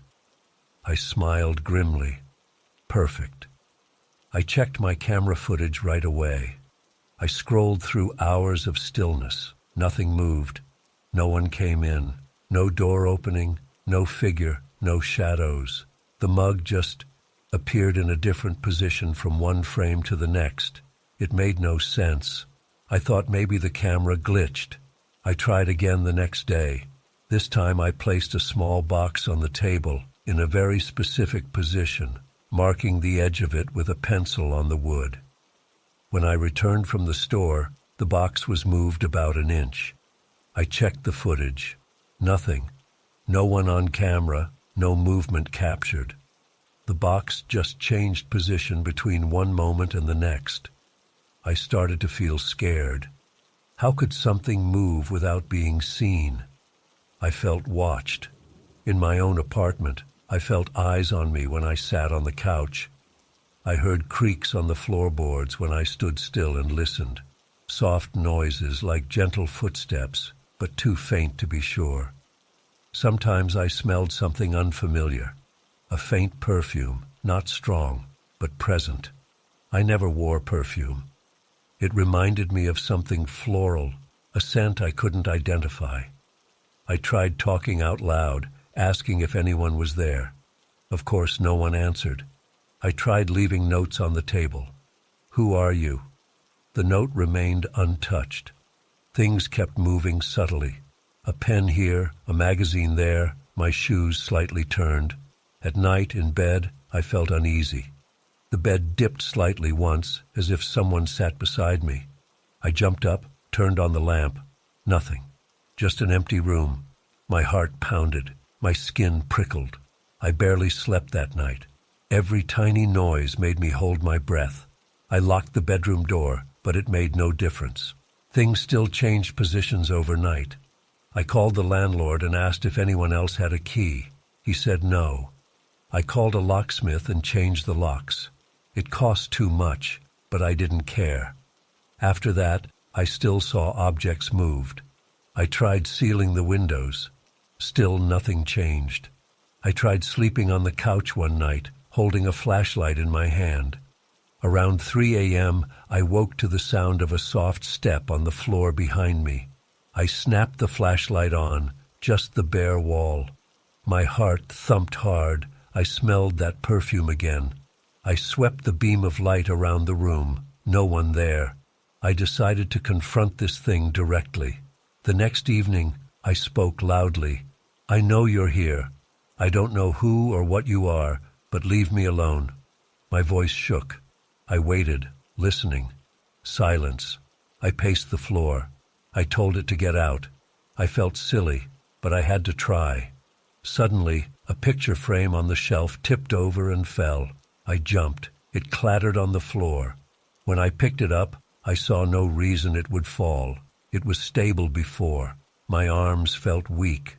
I put the frame back and stepped away, not daring to speak again. I tried to live normally for a few days. I ignored the small changes, but I couldn't relax. I felt cold spots in the apartment. I kept hearing faint, soft footsteps late at night. Once I even felt a breeze near my face, as if someone sighed or blew gently. I could almost imagine a presence standing near me. My throat felt tight. I ate very little. I became jumpy. I invited a friend over to see if he noticed anything. He came on a Sunday afternoon. We sat in the living room, and I hinted that weird things were happening. He looked around and shrugged. Nothing happened while he was there. I even stepped out of the room for a moment, hoping to trigger something, but nothing moved. He left telling me I was probably stressed and imagining things. The next morning I found my spice jars rearranged in alphabetical order. I never arranged them that way. I don't even know who would bother doing that.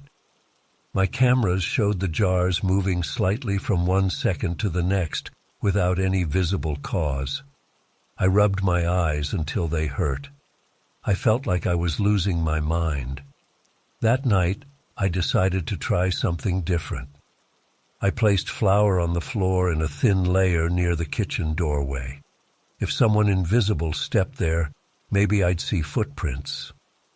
I went to bed feeling tense. Around midnight, I woke up to a muffled thump. I grabbed my flashlight and ran to the kitchen. The flour was disturbed. There were footprints, small and light, as if from bare feet. They led from the flour patch to the edge of my kitchen counter and stopped. I stared, mouth open, my body shaking. The footprints ended abruptly, as if whoever made them vanished into thin air. I followed the footprints backward. They started nowhere, just appeared in the middle of the flour, as if someone stepped out of thin air. My scalp tingled. I tried to stay calm. I grabbed my phone and took photos of the footprints. I hoped to have proof, something to show someone else. But deep down, I knew no one would believe me. I swept the flour away and decided I had to leave. I needed to find another place, but I had no money to break the lease or move out. I thought about staying in a motel for a few days, but my budget was tight. I decided to endure a bit longer, maybe find a second job and save up. The next evening I felt extremely uneasy. It was quiet. I lay in bed, reading with a small lamp on, trying to ignore the feeling of being watched. After a while, I felt a movement on the mattress, a slow depression, like a weight beside me. I jerked my head around, shining my reading light. Nothing, but I could see the indentation on the bed, right next to my hip. My breath caught in my throat. I reached out with my hand, feeling the mattress. It was pressed down, but I felt no body, no clothes, no limb, just empty air. My heart hammered as I pulled my hand back. I muttered, "Please, please go away." The dent slowly rose, the mattress flattening again. I scrambled out of bed and sat in the corner of the room, clutching my knees. I didn't sleep that night. By morning, I was trembling from lack of rest. I went to work and forced myself through the day. At lunch, I looked at apartments online, even though I knew I couldn't afford to move yet. That evening, I came home ready to pack some things and spend a night at a friend's couch. Anything to get out of there. When I entered, I smelled the perfume strongly. It hit me right at the door. I froze. The living room looked normal, but the scent was heavy in the air. I stepped inside slowly. The door slammed behind me. I whirled around, my heart leaping. No one there. I tried to open it again, but it wouldn't budge. The lock was not jammed, but the door felt pressed shut from the outside, or maybe from inside. I couldn't tell. I pulled with all my strength, straining. Finally, it swung open, almost making me fall. I ran out into the hallway, my legs shaking. I took deep breaths. No one was there. I decided to leave the building altogether. I stepped outside into the evening air. I stood on the sidewalk, breathing heavily, trying to decide where to go. After a few minutes, I calmed down. I told myself I needed my wallet, phone charger, clothes. I couldn't just run away. I would go back in, grab essentials, and leave again. I returned to the apartment. It was quiet. I packed a bag quickly, stuffing clothes and toiletries. I took my phone charger, my laptop, and some important papers. I did this as fast as I could, glancing over my shoulder every few seconds. The scent was gone, but the silence felt heavy. As I stepped into the hallway toward the door, I felt a gentle tug on my shirt, like a hand grabbing the fabric. I yelped and spun around, swinging my arm at empty space. My shirt slipped free of the invisible grip. My skin crawled. I bolted for the door. I spent that night at a cheap motel. It was dingy but safe.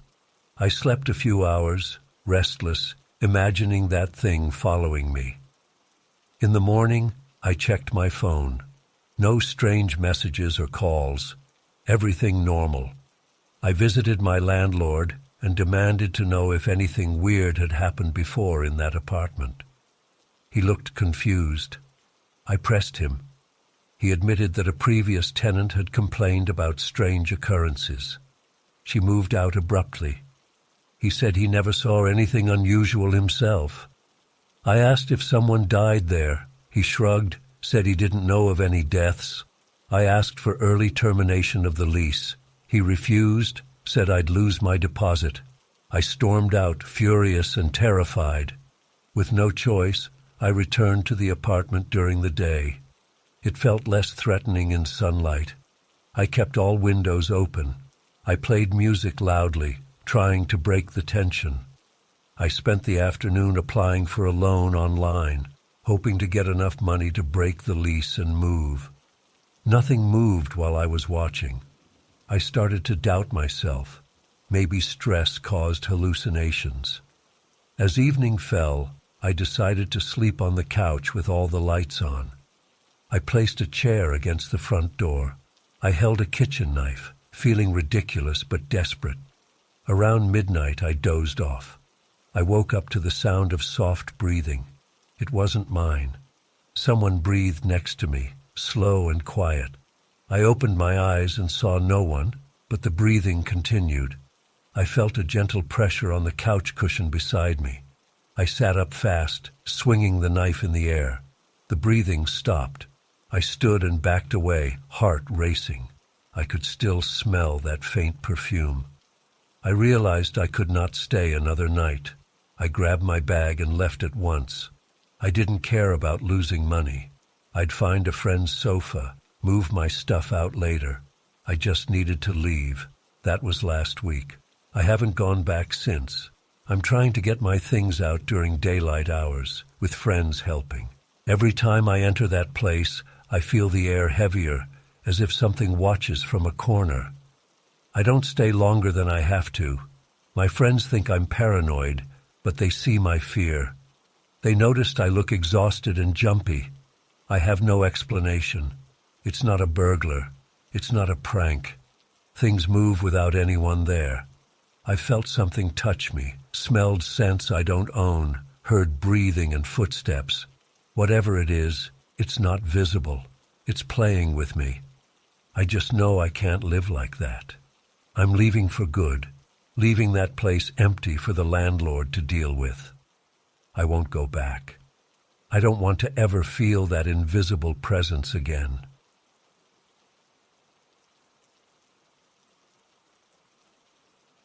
I moved into the new rental house on a Thursday afternoon. It was a small place in a quiet neighborhood, nothing fancy. I found it online and signed the lease quickly. I needed a fresh start after some personal problems, so I took whatever I could afford. The house had 2 bedrooms, a living room, a kitchen, and a decent backyard. It came partially furnished with old furniture and some odd decorations. One of those was an old painting hanging in the main bedroom. I remember noticing the painting the first time I saw the house.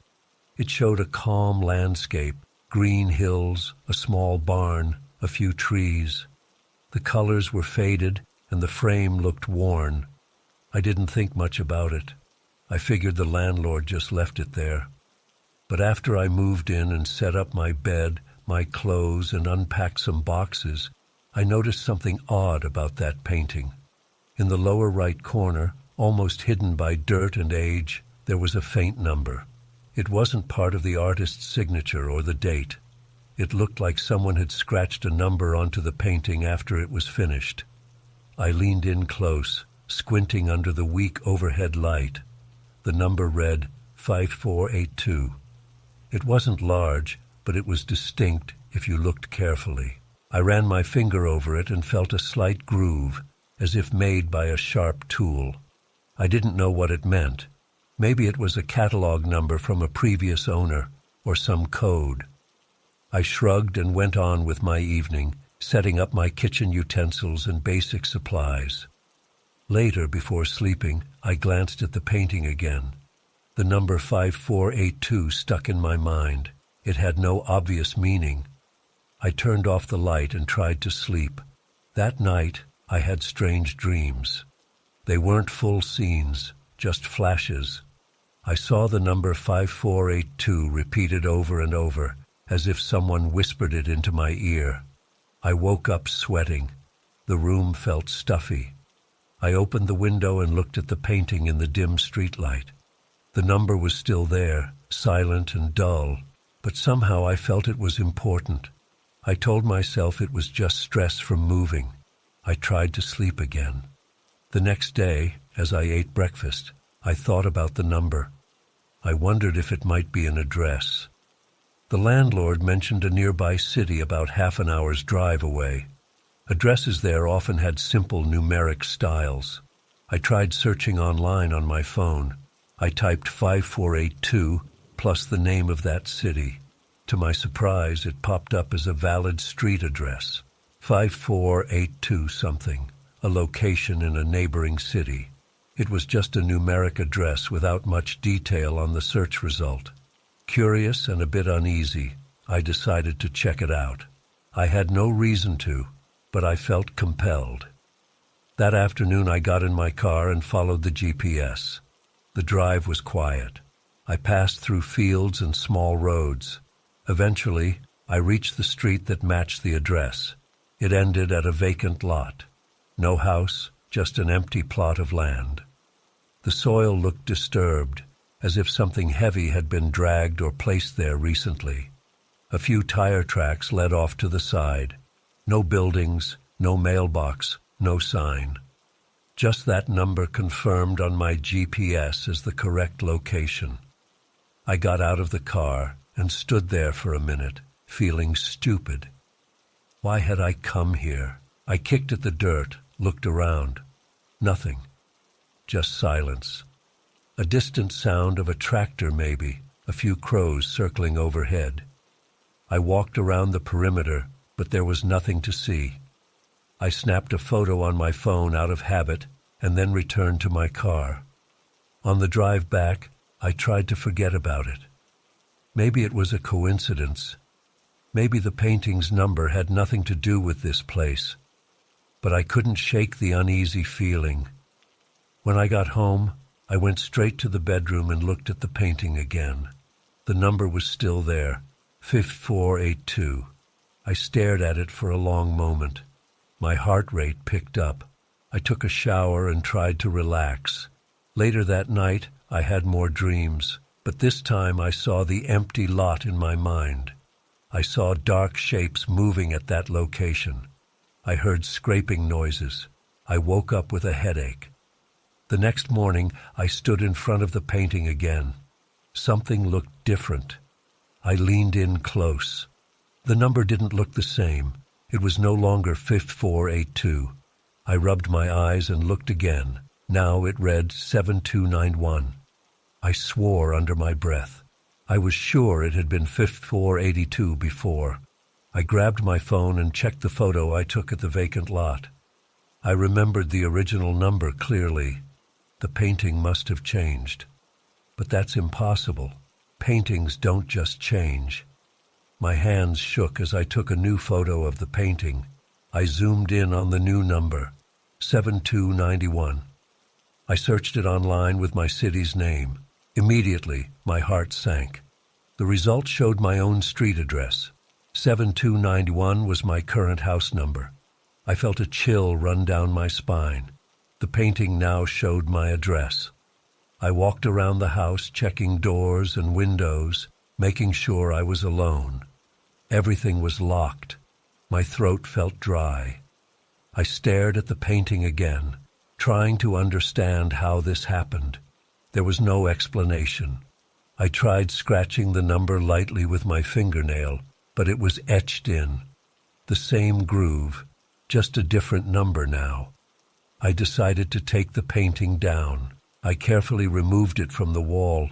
The back of the painting looked normal, just old wooden framing and dusty canvas. I found no devices, no tricks.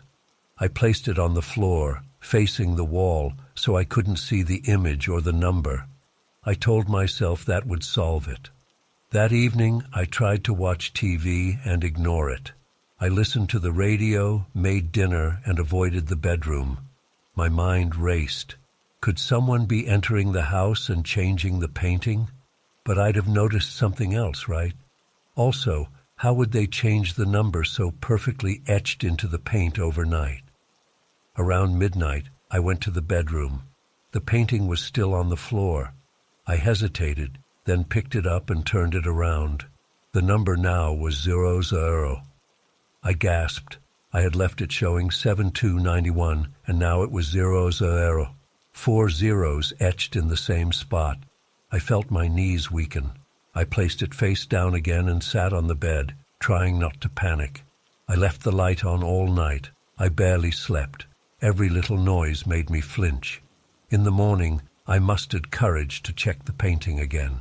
Now it said 9630, another random number. I searched it online. It corresponded to a plot of land on the outskirts of my city, apparently another address. I didn't understand. First it showed a strange address, then my address, then zeros, now a new address. What was the pattern? I decided to go to this new address. I know it sounds crazy, but I needed answers. I drove there in the late afternoon. It led me to a rundown abandoned house. The property looked empty for years. Broken windows, collapsed porch. I didn't dare go inside. I circled the property. I found no people, no cars, just empty space and debris. I felt watched, though. Goosebumps covered my arms. I hurried back to my car and left, feeling more confused. Back home, I marched into the bedroom and glared at the painting. I demanded it stop, shouted at it, feeling foolish. The painting, of course, did nothing. I tried to scrub the number off with a damp cloth. It didn't budge. The paint didn't smear. The numbers seemed carved in, permanent and solid. I considered throwing the painting away, but something told me not to. I worried that if I got rid of it, things might get worse. Instead, I took it to the garage and left it there overnight. The garage was detached, a few steps from the main house. I locked it up and tried to calm down. Maybe if I left it alone, it would stop changing. That night I slept better, but I had a dream. In the dream, I stood at an address I didn't recognize, holding the painting. A voice whispered numbers in my ear, but I couldn't see anyone. I woke with a start. My pillow was damp with sweat. In the morning, I went to the garage. The painting leaned against the wall where I left it. I approached slowly, feeling dread. I turned it around. The number now read 1128. I sighed, my shoulders sagging. Another number. I searched it on my phone. Another address in a nearby town. I didn't know what to do. Over the next days, the number changed every morning. Always a new address. Sometimes it repeated addresses. One day, it went back to my own address again. Another day, it showed the first address I visited. I couldn't see any pattern. I never saw the number change with my own eyes. It always happened when I wasn't looking. I tried recording it with a camera, leaving my phone filming the painting overnight. In the morning, I reviewed the footage. The number changed at some point, but the camera showed no transition. One frame it was one number, the next frame it was another, like a jump cut. No movement, no hand, no trick. This impossible event took a toll on me. I felt anxiety eating at my stomach. I lost my appetite. I jumped at small sounds. I started leaving lights on all the time. I considered calling the landlord, but what would I say? "Your painting is haunted and changes numbers." He would think I was insane. One evening, the number returned to 000. I felt a bit relieved, as if 00 meant nothing, and maybe it would stop. I hoped the cycle ended. The next morning, the number was not a number at all, just a single dash, like a minus sign. I couldn't search a dash online. I had no clue what that meant. Frustrated and scared, I decided to destroy the painting. I took it outside, into my small backyard and grabbed a small hatchet. I hesitated, thinking maybe this was a mistake, but I raised the hatchet and struck the painting's frame. Wood splintered. I hacked at the canvas, tearing it. The landscape ripped easily, revealing the bare wood behind. I cut and tore until the painting was in pieces. My arms shook with anger and fear. After I finished, I gathered the fragments into a garbage bag. My heart raced and I was sweating.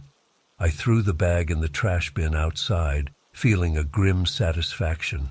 No more painting, no more numbers. That night, I tried to relax on the couch, watching some mindless TV. At around midnight, I heard a soft scraping sound outside my door. I froze. I tiptoed to the window and peeked. No one there. The sound continued, a gentle scratch against wood.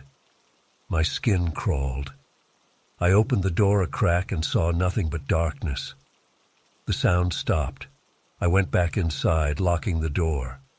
At dawn, I checked my trash bin. The bag was ripped open, pieces of the painting scattered on the ground. I cursed softly and cleaned it up, putting the pieces into a sturdier bag. I drove that bag to a distant dumpster in a public area and tossed it in.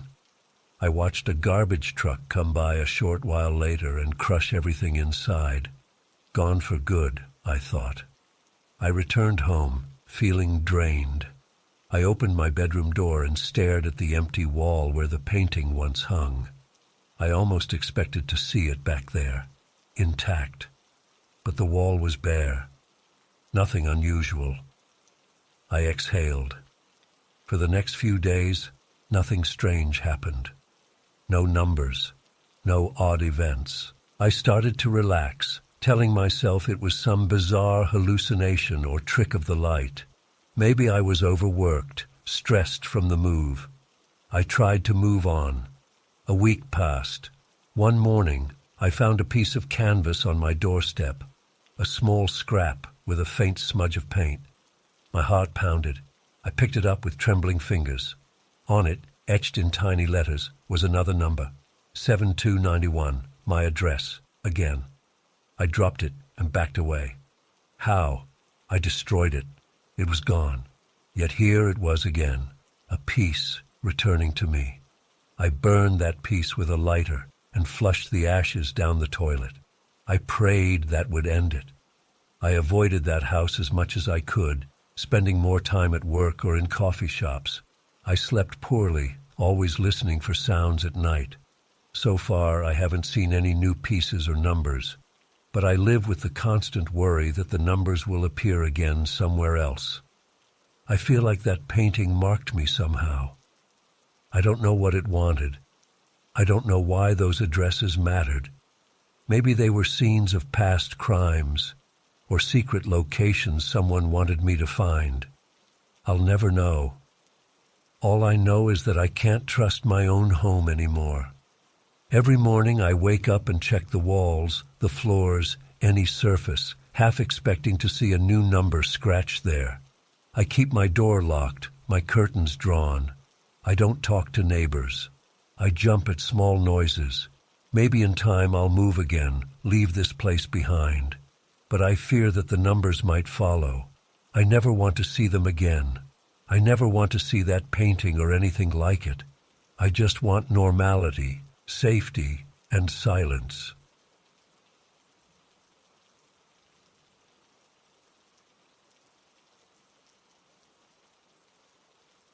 I moved into the old building because the rent was cheap and the location was close to my job. The place looked worn out. The hallway paint peeled in some spots and the doors creaked. The apartment itself was simple. One bedroom, a small living room, a kitchen, and a cramped bathroom. Everything smelled a bit musty. The landlord warned that the building had poor insulation, so I'd probably hear the neighbors. I accepted it. I needed a place fast. My first night there, I slept fine. The second night, I woke up at midnight to the sound of footsteps in the apartment above me. Heavy steps, slow and steady, pacing back and forth. I lay in bed, listening. The clock by my bed read 12 for exactly. I shrugged, thinking my upstairs neighbor was a night owl. I tried to ignore it and eventually fell asleep. The footsteps came again the next night, same time, midnight. This time I paid closer attention. The pattern was odd. The steps would start from one side of the ceiling and move in a straight line to the other side, then pause. Then they'd return, the same slow, even pace. It annoyed me. I tried putting a pillow over my ears. I considered banging on the ceiling, but I didn't want to start a fight with neighbors on my first week. After 3 nights of this, I was frustrated. I decided to talk to the landlord.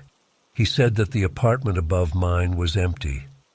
It had been vacant for months. I stared at him. I said I heard footsteps at midnight, every night. He looked puzzled and said maybe the pipes were making noises, or the building was settling. I insisted it sounded like someone walking. He just shrugged. If the place was empty, it had to be something else. I took matters into my own hands. The next night, as soon as I heard the footsteps, I got out of bed, threw on some clothes, and went upstairs. The hallway on the 3rd floor was dimly lit. The apartment above me was 3B. I stood outside the door and listened. Silence. I knocked. No answer. I put my ear to the door. Nothing. I tried the doorknob, but it was locked. I sighed and went back down. The footsteps resumed as soon as I re-entered my apartment. This rattled me. How could it be silent upstairs but noisy down here? I tried recording the sound with my phone. I got a muffled thumping noise, but nothing clear. The next day, I asked a neighbor in the hallway if they heard anything. A middle-aged woman 2 doors down shook her head. She said the building was old. Maybe I was hearing old pipes or the elevator machinery. But the elevator didn't run at midnight, not like that, and it didn't sound like pipes. It was footsteps. I knew it. I decided to stay awake and wait. Midnight came, and right on time, the steps started. I sat on my couch, lights off, staring at the ceiling. The steps seemed to be right above me. I stood under the spot where I heard them and listened. They moved slowly from left to right. I followed, walking softly around my own apartment, tracking the sound. At one point, I banged on my ceiling with a broom handle. The footsteps paused for a second, then continued as if ignoring me. My skin prickled. I felt uneasy, like I was being toyed with. I told myself it was just some weird building noise. But why always at midnight? Why so consistent, sounding exactly like a person walking? The next night, I prepared differently.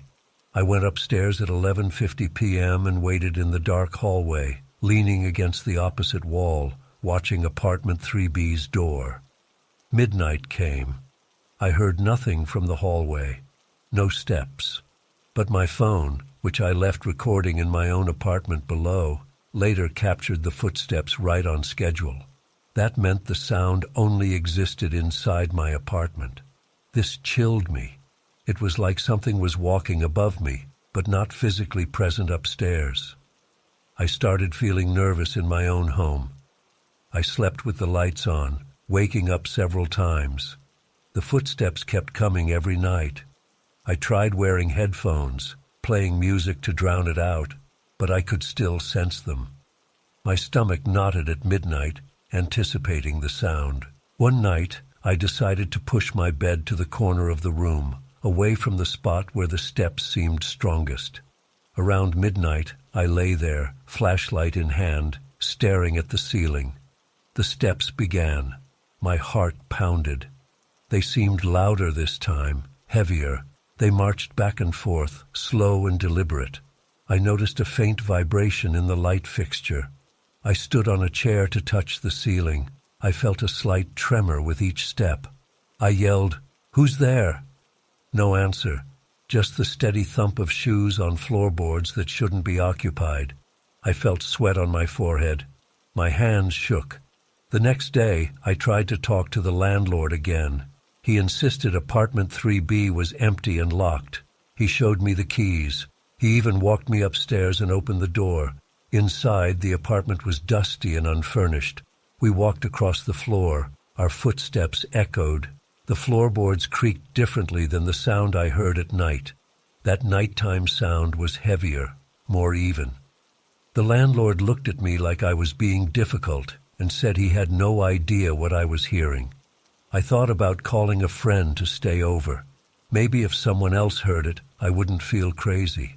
I invited a coworker named Tim, who laughed at my story but agreed to help me out. He showed up at my place at 11 p.m. with a 6-pack of beer. We sat, drank a bit, and waited. At midnight, the footsteps began. Tim froze, his eyes wide. He whispered, "That's so clear. Someone's walking up there." I nodded, relieved he heard it too. Tim jumped up and ran upstairs, just like I had done before. I stayed below, listening. The steps never paused. Tim came back down, panting, saying he heard nothing in the hallway, and no one answered. He looked spooked. We sat there, listening to the steady pacing until it stopped around 12:15 a.m. Tim said, "This is messed up. You should get out of here." I considered it, but I had a lease and no money to break it. Over the next few nights, the footsteps changed their pattern slightly. They started exactly at midnight, but now they seemed to last longer, sometimes until 12:30. Then one night, something new happened. At around 12:10, after a few minutes of pacing, I heard a different noise, a scraping sound, like nails or a dragging object, directly above me. I held my breath. My chest felt tight. The next night, the footsteps started again at midnight. I listened, tense. After a few minutes, I heard a soft creaking in my ceiling, as if the floorboards overhead bent under a heavy weight. Then I heard what sounded like footsteps right on my ceiling, not just above, like something was walking on the plaster, defying gravity. My mouth went dry. I flicked on all the lights. The sound moved toward the center of the ceiling, then right over my bed. I jumped off the bed and stood in the corner, heart racing. The footsteps seemed to drop down a level, as if now they were inside my ceiling space, between the floors. That's impossible. I couldn't understand how it sounded so close. Then, the most terrifying thing happened. After a week of pacing footsteps, I heard them move off the ceiling and onto the walls. I heard a faint tapping on the wall above my closet, then a slow, careful series of steps down the wall. I watched in horror as I heard these sounds descend toward floor level. No visible shape, no cracks, just sound. I screamed at it to stop. It didn't. At around 12:20 a.m. that night, the footsteps approached my bedroom door from the inside. I backed away, holding my phone, ready to call the police. The door rattled slightly. I heard a soft thud on it, like a fist gently tapping. I mustered courage and flung the door open, shining my flashlight. Nothing there. Silence. I could feel the hair on my arms standing up. I didn't sleep at all. I sat in my living room, staring at the walls, waiting for dawn. As soon as morning came, I packed a bag and went to stay at a cheap motel. I told the landlord I had a family emergency. I stayed away for 2 nights. I considered never going back, but I couldn't just abandon my stuff. On the 3rd day, I returned during daylight. The apartment was quiet. I checked the ceiling for any signs of damage. Nothing. Everything looked normal. I opened all the windows, hoping sunlight would drive away whatever haunted the space. That night, I tried to stay calm. Maybe the break helped. Midnight arrived. I held my breath. For 5 minutes, nothing. Then I heard a single step, a heavy boot on the floor above. I gripped the armrest of my chair. Another step. Slow. Then the pacing resumed as if it never stopped. I lost it. I shouted, "What do you want?" I banged on the walls, flipped my coffee table. I was so tired and afraid. The footsteps paused for a moment. I thought maybe I scared it away. Then I heard them again, closer, as if they stepped not on the ceiling, but inside my apartment, right behind me. I spun around, empty air, but I heard a step right at my back. I felt a slight gust of air, like someone breathing out. I ran to the door, yanked it open, and fled into the hallway. I stood there, panting, hearing nothing now. When I summoned the courage to re-enter, the apartment was silent. I slept with the door open, sitting in a chair, my phone's flashlight pointed at the ceiling. The next morning, I called Tim. I told him I needed him again. He came that evening. He brought a crowbar and a flashlight. We decided to check the empty apartment upstairs thoroughly, in daylight. We picked the lock. Tim knew how from old jobs, stepping into dusty emptiness. We inspected every inch, knocking on floorboards, checking for loose panels. Everything was solid and empty. No secret doors, no hidden rooms. We even went to the roof, checked the attic space, nothing. Tim looked pale. He said I should move out. I agreed. I didn't care about losing my deposit. I would leave that weekend. For the last 2 nights, I slept at a friend's place. I only returned during the day to pack my belongings. On my final day there, I heard footsteps at noon, broad daylight, as I folded clothes into boxes. Just 2 slow steps above me, then silence. Like a final reminder that it still existed, that it could appear whenever it wanted. I rushed, taped the boxes, hauled them to my car, and left. I never found a logical explanation. The landlord never admitted anything strange, just looked confused when I dropped off the keys. I didn't tell him the full story. Who would believe me anyway? Now I live in a newer building with thicker walls and no strange noises at night, but I'll never forget the sound of those footsteps. Every night at midnight, they paced above me, then around me, then inside. I still wake at midnight sometimes, waiting to hear that heavy, steady tread. I listen to the silence, grateful it's over, but part of me wonders what it was, and if it still walks, searching for someone else to terrify.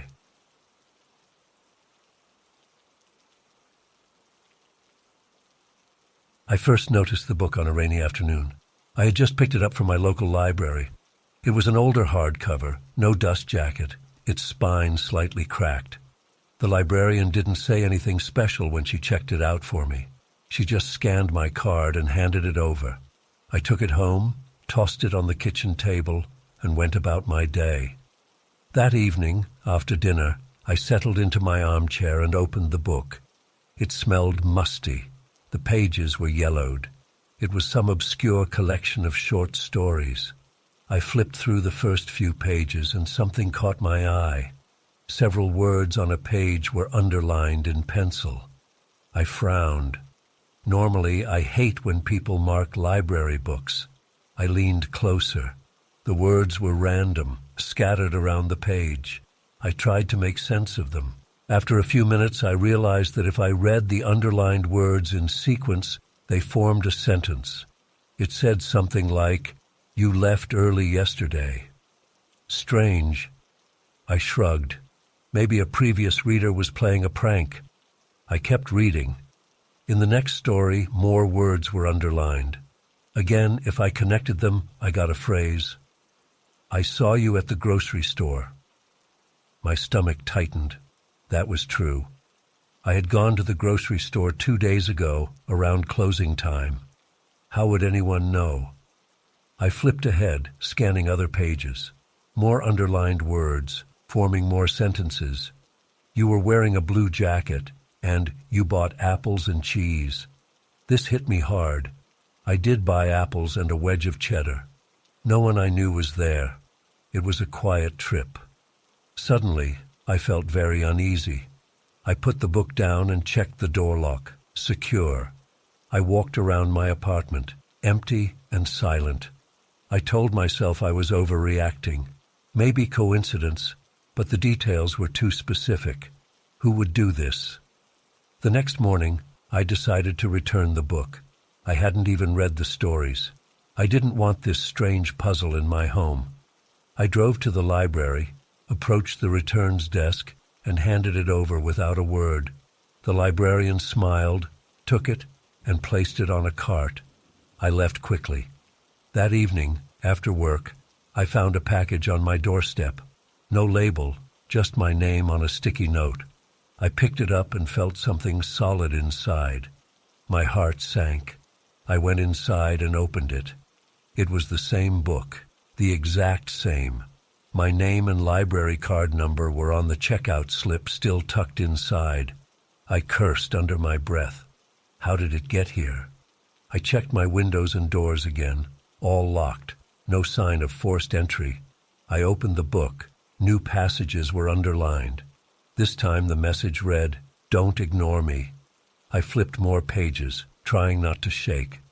Another sentence, "We need to talk." And another, "I remember when you lived on Maple Street." Maple Street. That was my old address, years ago, before I moved to this city. This was beyond a joke now. I slammed the book shut and threw it in a kitchen drawer. My mouth was dry. I took a glass of water, paced the living room, thought about calling the police. What would I say? Someone is writing secret messages in a library book and returning it to me? They'd think I was paranoid. Still, I felt exposed. Someone knew personal details about my life. I tried to sleep that night, but every noise made me flinch. The heater clicking, the fridge humming. Around midnight, I got up and checked the drawer. The book was still there. I decided to tear out the underlined pages. I opened it carefully. The pencil lines were light, but clearly deliberate. Before I could act, I noticed new messages. Even though I hadn't left the book alone with anyone, new words were underlined. One said, "I'm outside." My heart pounded. I rushed to the window and looked out. The street was quiet, a few parked cars, a dim street lamp. No one standing there. I grabbed my phone and dialed a friend. He answered groggy. I told him I was feeling uneasy. He offered to come over. I said no, it was late, and I didn't want to drag him into this. After hanging up, I looked at the book again. Another sentence on a random page. "You won't see me." I slammed it shut, breathing hard. In the morning, I carried the book out with me and dumped it in a public trash can far from my apartment. I watched the garbage truck come by later that day. Good, I thought. It's gone now. That night I returned home feeling a bit better. I ate dinner, watched some TV, tried to forget the whole thing. Around 9, a knock on my door made me jump. I peered through the peephole. No one. I opened the door, my heart in my throat. A small package lay on the floor. No labels again. I picked it up and carefully opened it. The book was inside, a bit dirtier, a few pages bent, but still the same copy. I nearly dropped it. My throat tightened. This couldn't be happening. I placed the book on the table, hands shaking. I had thrown it away. How did it come back? I flipped it open with one finger like it was poisoned. New sentences were underlined. "Don't try that again." Another one. "I know where you work." My chest felt heavy. The person knew my workplace. I worked at a small office downtown. Anyone could follow me from there to the library, but how did they get all these details?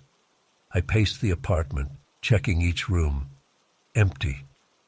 I considered calling the police now. But what did I have? A book with some pencil underlines, no direct threats, just unsettling messages. Still, I felt threatened. I decided to go to the library the next day and ask the librarian if someone dropped off this book for me. I barely slept. At dawn, I showered, got dressed, and took the book with me. At the library, The librarian looked confused. She said the book was not even listed as returned in the system. I should still have it checked out under my name. I explained I returned it, and then it reappeared. She just raised an eyebrow and suggested maybe I took it by mistake. I insisted. She had no answers. Back at home, I flipped through every page of the book, looking for clues. Near the end, I found a name underlined, Catherine. Just that one name, no message attached. I don't know anyone named Catherine.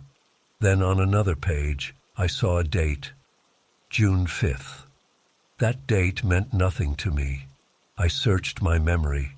Could it be a past event I'd forgotten? I tried ignoring the book for a few days. I tucked it in a closet, under some old towels. The nights passed quietly. Maybe it stopped. On the third evening, I decided to check the book again. I pulled it out. My stomach sank. A new set of words were underlined. Remember Catherine on June 5th. Then, you forgot her. A chill ran down my spine. Was this about someone from my past? I thought hard. Years ago, I had a college acquaintance named Catherine. We worked on a group project once. Nothing special. I hadn't thought about her in ages. Did I forget something important? I searched my old photo albums, emails, anything that could connect me to this Catherine. I found an old college yearbook. Catherine Miller was in my class. We talked a few times, went for coffee once. She mentioned her birthday was in June. Maybe June 5th was her birthday. Had something happened to her? I felt a strange guilt, like maybe I was supposed to remember something tragic. I tried searching her name online. Nothing definitive. No social media that I could find. No news. Just random people with the same name. As I scrolled, my phone buzzed. A text from an unknown number. Read the book.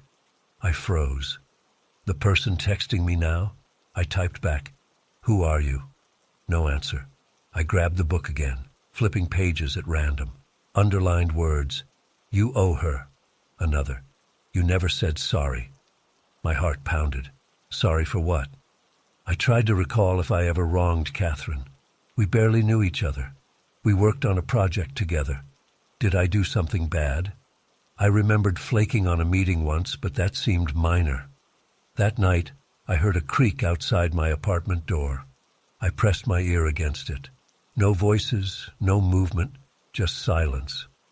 I stayed up late, clutching my phone. Eventually, I fell asleep on the couch. In the morning, I found the book open on my coffee table, even though I was sure I left it in the closet. A new message. Don't sleep. Remember. I realized this was not about Catherine specifically. This was about someone forcing me to confront something, but I didn't know what. I tried writing a note in the book myself, asking, "What do you want?" I left the book open and went for a walk. When I returned, my note was erased and new words were underlined. To make you remember. I felt trapped. Whoever this was knew my past addresses, my shopping habits, my old classmates. They returned the book to me repeatedly. They entered my home somehow. I changed my locks that afternoon. I installed a cheap security camera above my door. I waited for the intruder to appear. The next morning, I checked the camera footage. Nothing unusual. I opened the book again. It said, "Catherine was hurt." Another line, "You did nothing." My face grew hot. Did something happen to Catherine that I ignored? I remembered a rumor back in college that she had trouble with a professor who harassed her. Did I witness something and fail to help? My memory was fuzzy. Years had passed. I found an old email thread between some classmates. Catherine had asked for support, saying the professor unfairly graded her. I never replied.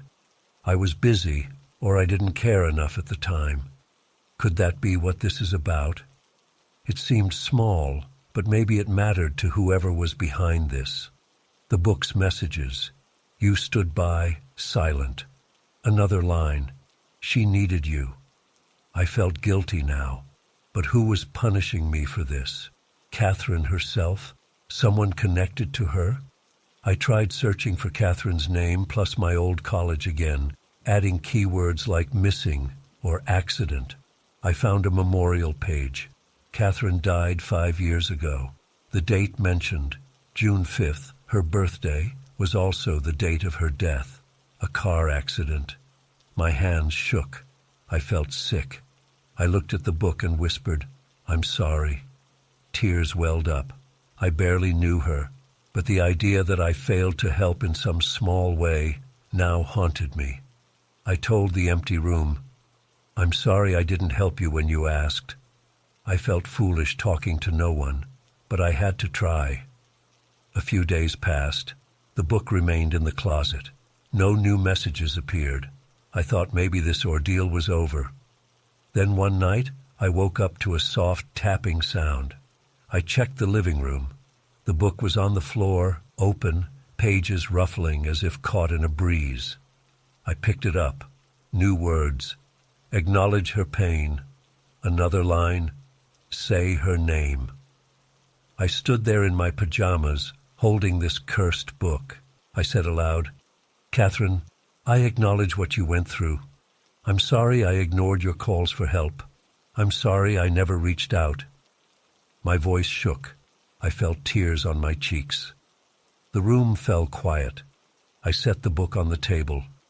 Hours passed, and nothing changed. The next morning, I checked the book again. All the pencil underlining was gone. The pages looked clean. The words were normal, no hidden messages. I searched every chapter. Nothing. It was just an old library book now. I returned the book to the library once more. This time, it stayed returned. No packages appeared at my door. I checked the security camera footage over the next few days. No intruders. My phone received no strange texts. I still don't know who or what caused those messages to appear. Maybe someone wanted me to face my past neglect, or maybe something else was at play. I never found out who placed those notes or how the book kept returning. I tried asking the librarian if the book turned up again. She said it was back on the shelf, no pencil marks, nothing out of the ordinary. It's been weeks now. I feel uneasy, but calmer. I think about Catherine more often. I think about how small acts of kindness or support can matter. I regret not helping her when she was alive. The messages forced me to confront that regret. Maybe that's all it was, a lesson, a punishment, a warning. I changed my locks again, just in case. I keep my curtains closed. I check the shelf at the library sometimes, seeing if the book is still there, normal and unmarked. It is. Someone else might borrow it, and to them it will just be a dull old hardcover. I never got any direct threat. No harm came to me physically. But those messages shook me deeply. I'm more cautious now, more aware that I can't just ignore people who ask for help. I live quietly, go to work, come home, and think about the past. I wonder if Catherine's memory is at peace now. I hope so. I know I will never forget her name again.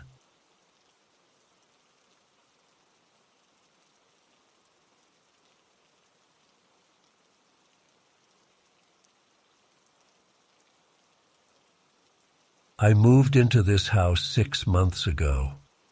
The neighborhood looked quiet, with well-kept lawns and friendly neighbors.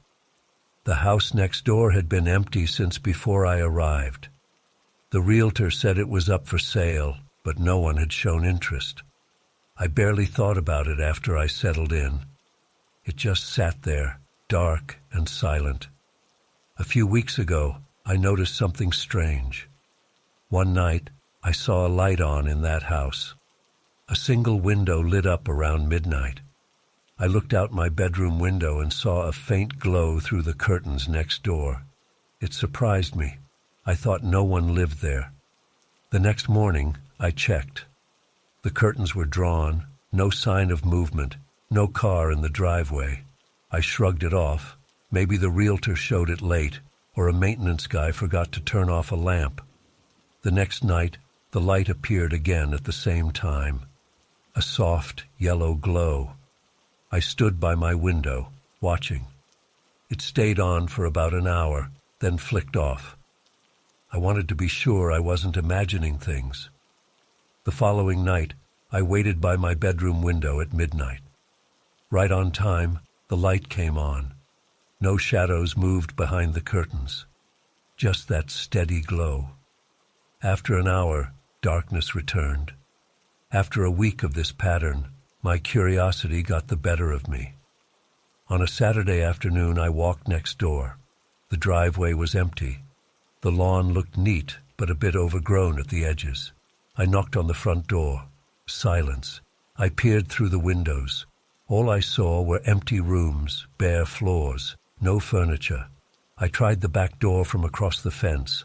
Locked. I returned home feeling uneasy. That night I watched again. Light at midnight, off at 1. No variation. This time I stepped outside into my backyard. I tried to see if there was anyone moving inside. The curtains blocked my view. I heard nothing, no voices, no footsteps. The night air was cold and smelled of damp leaves. I stood there for a while, feeling foolish, then went back in. A few days passed. The light kept appearing at midnight. One evening, as I watched, I noticed something else. The curtains on the second floor fluttered slightly, like someone was behind them. But still, no shape, no silhouette. I felt a tightness in my chest. It's not normal for an empty house to have a light turn on at the same time every night. I decided to call the realtor. She said no one had viewed the property in months. No caretaker, no cleaning crew scheduled. She sounded annoyed at my questions, like I was bothering her. I hung up feeling more uneasy. That night, I heard something through the wall we shared. It's not a duplex, but the houses are close. Around midnight, I heard a soft thump. I pressed my ear against my own wall in the dark. Another thump, like a box dropped on a floor. I heard a faint scraping noise, then silence. I tried knocking on the wall. No response. I waited, heart pounding. Nothing. The light next door was still on, glowing through that one window. I felt watched. I closed my curtains and tried to sleep, but I kept hearing small noises. I might have imagined them. I barely slept. The next morning I called the police. I explained the situation calmly. I said the house next door was supposed to be empty, but lights came on every night, and I heard noises. The officer on the phone sounded bored. He said they would send someone to check if I insisted. I insisted. That evening a patrol car came by before sunset. I watched from my window as the officer rang the doorbell next door, walked around, shone a flashlight through the windows. He knocked a few times, then he left. He didn't come to talk to me. I checked my phone. The police dispatcher called back to say the officer found no one. The house was locked and empty. If I had further concerns, call again. I thanked them and hung up, frustrated. That night, I hesitated before looking out my window. At midnight, I peeked through a small gap in my curtains. The light was there, steady as before. I felt a chill on my neck. I tried to ignore it, went to bed. I couldn't sleep. Around 2 a.m., I heard a soft tapping sound on the shared fence. I froze, listening. It stopped after a few seconds. The next day, I found something strange in my backyard. The grass was damp from overnight rain. I saw footprints leading from the fence that separated our properties right up to my back porch steps. They were faint, but clear enough. Someone walked through my yard in the night. I followed them back to the fence. It would be easy for someone to climb over. There was a slight indentation where the soil seemed disturbed. No footprints led away, as if they vanished into thin air. My hands trembled. I told myself it was just a trespasser, maybe a local kid messing around. But who would do that repeatedly, at the same time every night? I moved some furniture in front of my back door that night. Just a chair, to make noise if someone tried to enter. I locked all windows. At midnight, I forced myself to look. The light was on in the house next door. No sounds at first. Then I heard a faint scraping again, like wood against wood. I dialed the police again, whispering into the phone. They said they would send another patrol. I waited in the dark, trying not to make noise. I saw the patrol car's headlights on the street. The officer got out, walked around the house next door again. The light was still on. I expected him to notice it. He shined his flashlight into the windows. He even tried the door handle. Nothing. Then, as I watched, the light inside vanished, just flicked off. The officer paused, looked around, then eventually left. As soon as the officer's car turned the corner, the light inside the house came back on. My heart hammered. Someone was playing a game. They were showing me they could hide from the police. I felt sick. I wanted to leave, go to a hotel, but I told myself I should stay. I shouldn't let some creep scare me out of my home. The next morning, I found another surprise. Marks on the outside wall of my house, facing the neighbor's side. Long scratches in the paint. Not deep, but noticeable. Like someone ran a tool along the wall. I stood there, shaking. I had to do something. I considered talking to other neighbors. Maybe someone else had seen something. I spoke to the couple across the street. They said they never saw anyone enter the empty house. No lights, no activity. They looked at me strangely when I insisted there were lights at midnight. They said maybe I was tired or imagined it. I backed off. No help there. That night I kept all lights off in my house and watched from a dark corner. At midnight, light next door. Then a shadow moved across the window. I saw it clearly this time. A human shape passing behind the curtain. I nearly gasped, proof I wasn't imagining. I grabbed my phone and took a photo. The photo just showed a bright window, no clear shape. My hands shook too much anyway. I decided to shout. I opened my window a crack and yelled, "I know you're in there!" My voice echoed in the quiet street.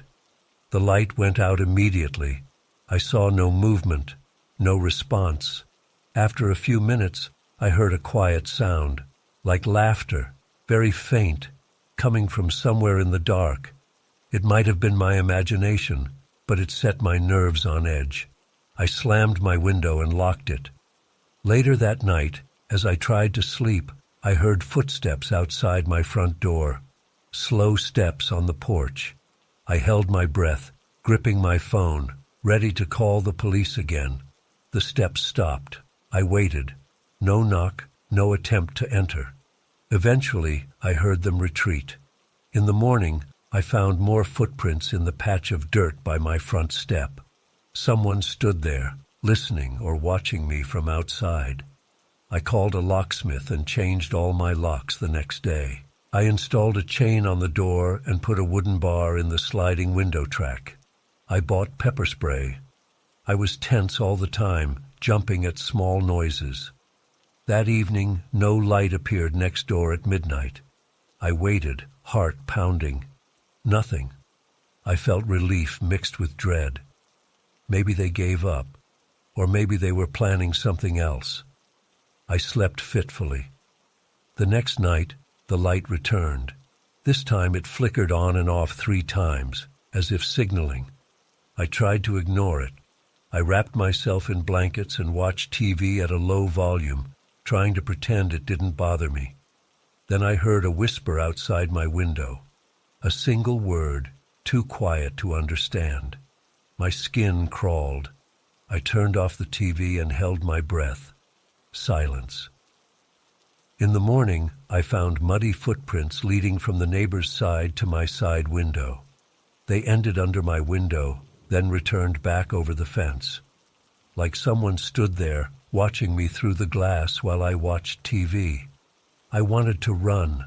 I wanted to leave everything behind. But I had nowhere else to go. I called the police a third time. They sent a different officer. He listened, took notes, checked the vacant house again. He found nothing. He said they couldn't do much without evidence of a crime. I showed him the footprints, the scratches. He said it could be a trespasser, but not necessarily breaking in. He told me to call if it escalated. Escalated? It felt bad enough already. He left, and I felt no safer. That night I decided to try something different. I set up my phone camera to record out my bedroom window, pointed at the neighbor's house. At midnight, the light appeared. Through my camera, I could see the window clearly. I watched the recording as it happened. At some point, a shape blocked the light for a second, like a person passing by. Then the camera screen flickered.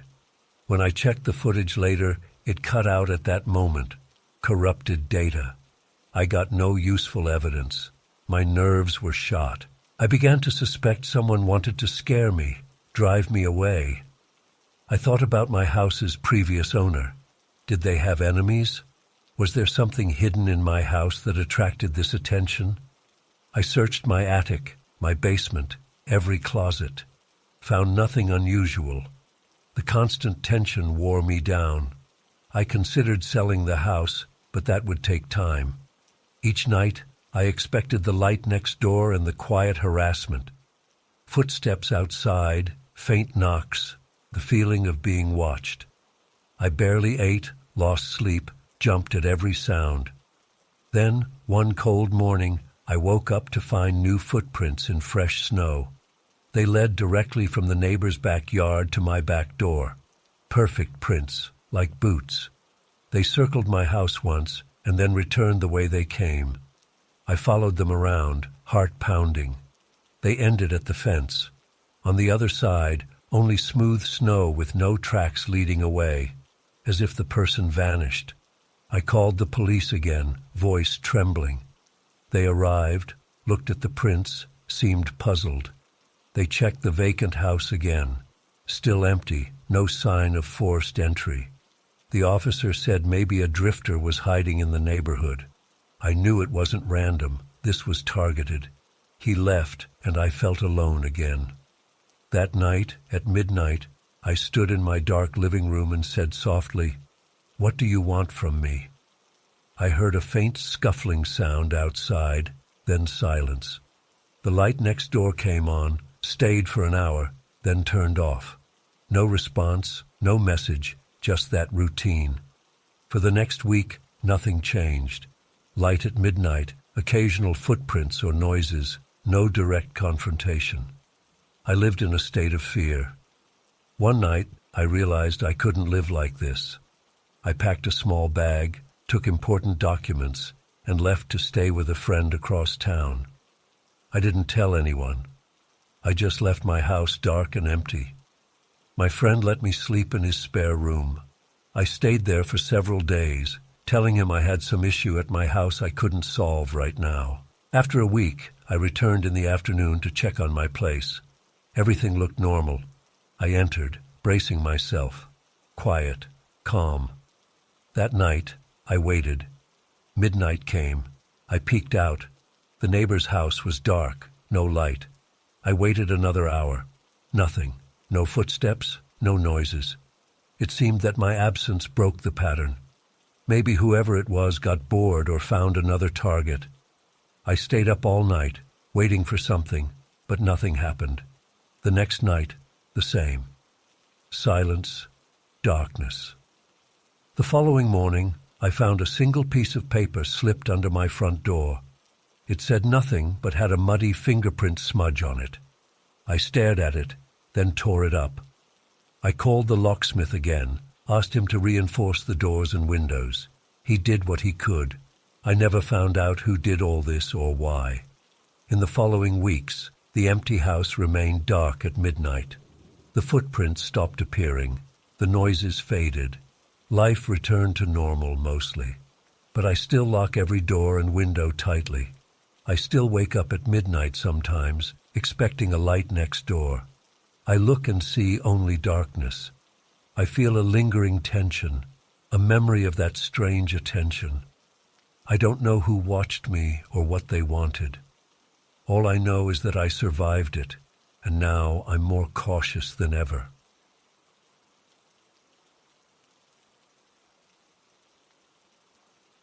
I bought the house a month ago. It was a good deal, cheaper than similar ones in the area. The realtor told me it was recently renovated except for a few old fixtures. One of those was a large antique clock mounted on the wall in the living room. It looked solid, made of dark wood with a glass front. The pendulum inside looked tarnished. The realtor said it came with the house and that removing it might damage the wall. I didn't mind. I liked old things. For the first few days, I barely noticed the clock. I was busy moving furniture, unpacking boxes, and adjusting to the new place. The house was quiet. I had no immediate neighbors. The living room smelled like fresh paint and a bit of dust. On the 5th night, I woke up thirsty around midnight. The house was silent, except for a faint ticking sound. I walked into the living room to get water from the kitchen. As I passed by the clock, I noticed it had stopped. The hands pointed exactly at midnight, 12 o'clock. I tapped the glass. Nothing happened. The pendulum was still. I assumed it was an old clock that didn't work properly. I didn't bother with it and went back to bed. The next night, I checked the clock around 11:45 p.m. It was ticking normally. The hands moved slowly but steadily. I watched for a few minutes, then went to my bedroom. Later, I woke again at around 2 a.m. and walked through the living room. The clock had stopped again, pointing at midnight. Strange. In the morning, it started ticking again on its own. This pattern repeated every night. The clock worked fine during the day and evening, but at midnight it stopped. Every single time. I tried winding it, but I couldn't find any key or access point. It seemed sealed. I tried adjusting the hands manually, but they wouldn't budge. It was as if the clock had a life of its own. After a week, I started feeling uneasy about it. Something about the clock stopping at midnight felt deliberate. I mentioned it to a friend who laughed and said it's probably broken. I agreed, but kept watching it. One night I set up a chair in the living room and waited. Exactly at midnight, the clock's ticking slowed and stopped. The pendulum went still. The hands froze at 12. No mechanical sound, just silence. I also began hearing faint scratching sounds at night. At first I thought it was a rat in the walls or something similar. The sound came from near the clock, a soft scraping noise, like claws on wood or fingernails on plaster. It never lasted long, just a few seconds. It happened after the clock stopped. The next day, I carefully examined the wall behind the clock. The wallpaper looked new, but I noticed a slightly uneven section of the wall just behind where the clock hung. I knocked lightly. It sounded hollow. The realtor said the wall had been recently closed up. Maybe they sealed something inside. I didn't want to damage the wall, but I was curious. As nights passed, the scratching got louder. It always started a few minutes after midnight, after the clock stopped. It lasted maybe 30 seconds, then silence again. I found myself losing sleep, waiting for that noise. I tried to ignore it, but it got under my skin. Sometimes it sounded like something trying to get out. After 2 weeks, I decided to investigate further. I moved the clock carefully. It was heavier than I expected, but I managed to lift it off a hook. Behind it, the wall looked smooth, except for a slight seam in the plaster. The seam formed a rectangle about 2 feet wide and 3 feet high, as if a small door or panel had been covered up. I pressed my ear against the panel and waited until midnight. The clock, now on the floor, stopped ticking again. The scratching sound came, muffled but clearer since I was closer. My heart pounded. It sounded like something scraping inside the wall, right behind this sealed panel. I jumped back, breathing fast. I had no explanation. Maybe an animal got trapped during renovations. That would mean I needed to open the wall. But the sound only happened at midnight.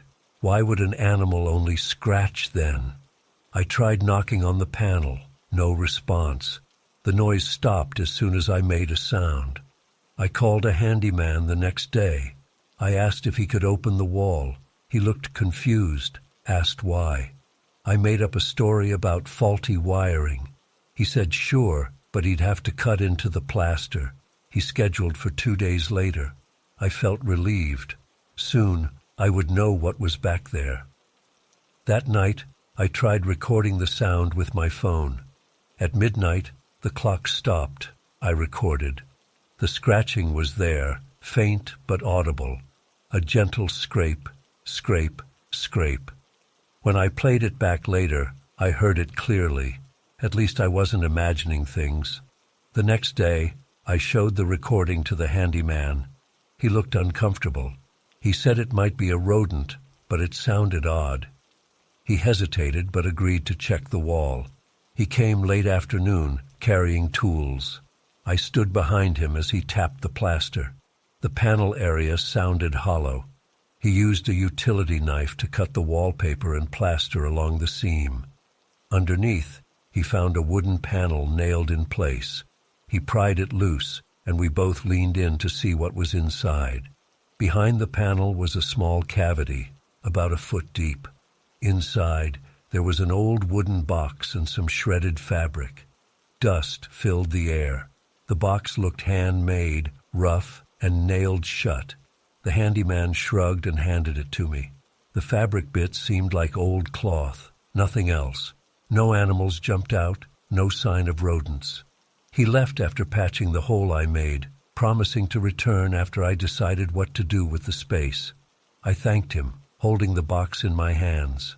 It felt cold and slightly damp, about the size of a shoebox, heavier than I expected. I took the box to the kitchen table. I used a screwdriver to pry the nails. Inside I found an old clock key, a photograph, and a folded piece of paper. The photograph showed a family, a man, a woman, and a little boy, standing in front of what looked like my house many years ago. The paper was fragile and yellowed. I unfolded it carefully.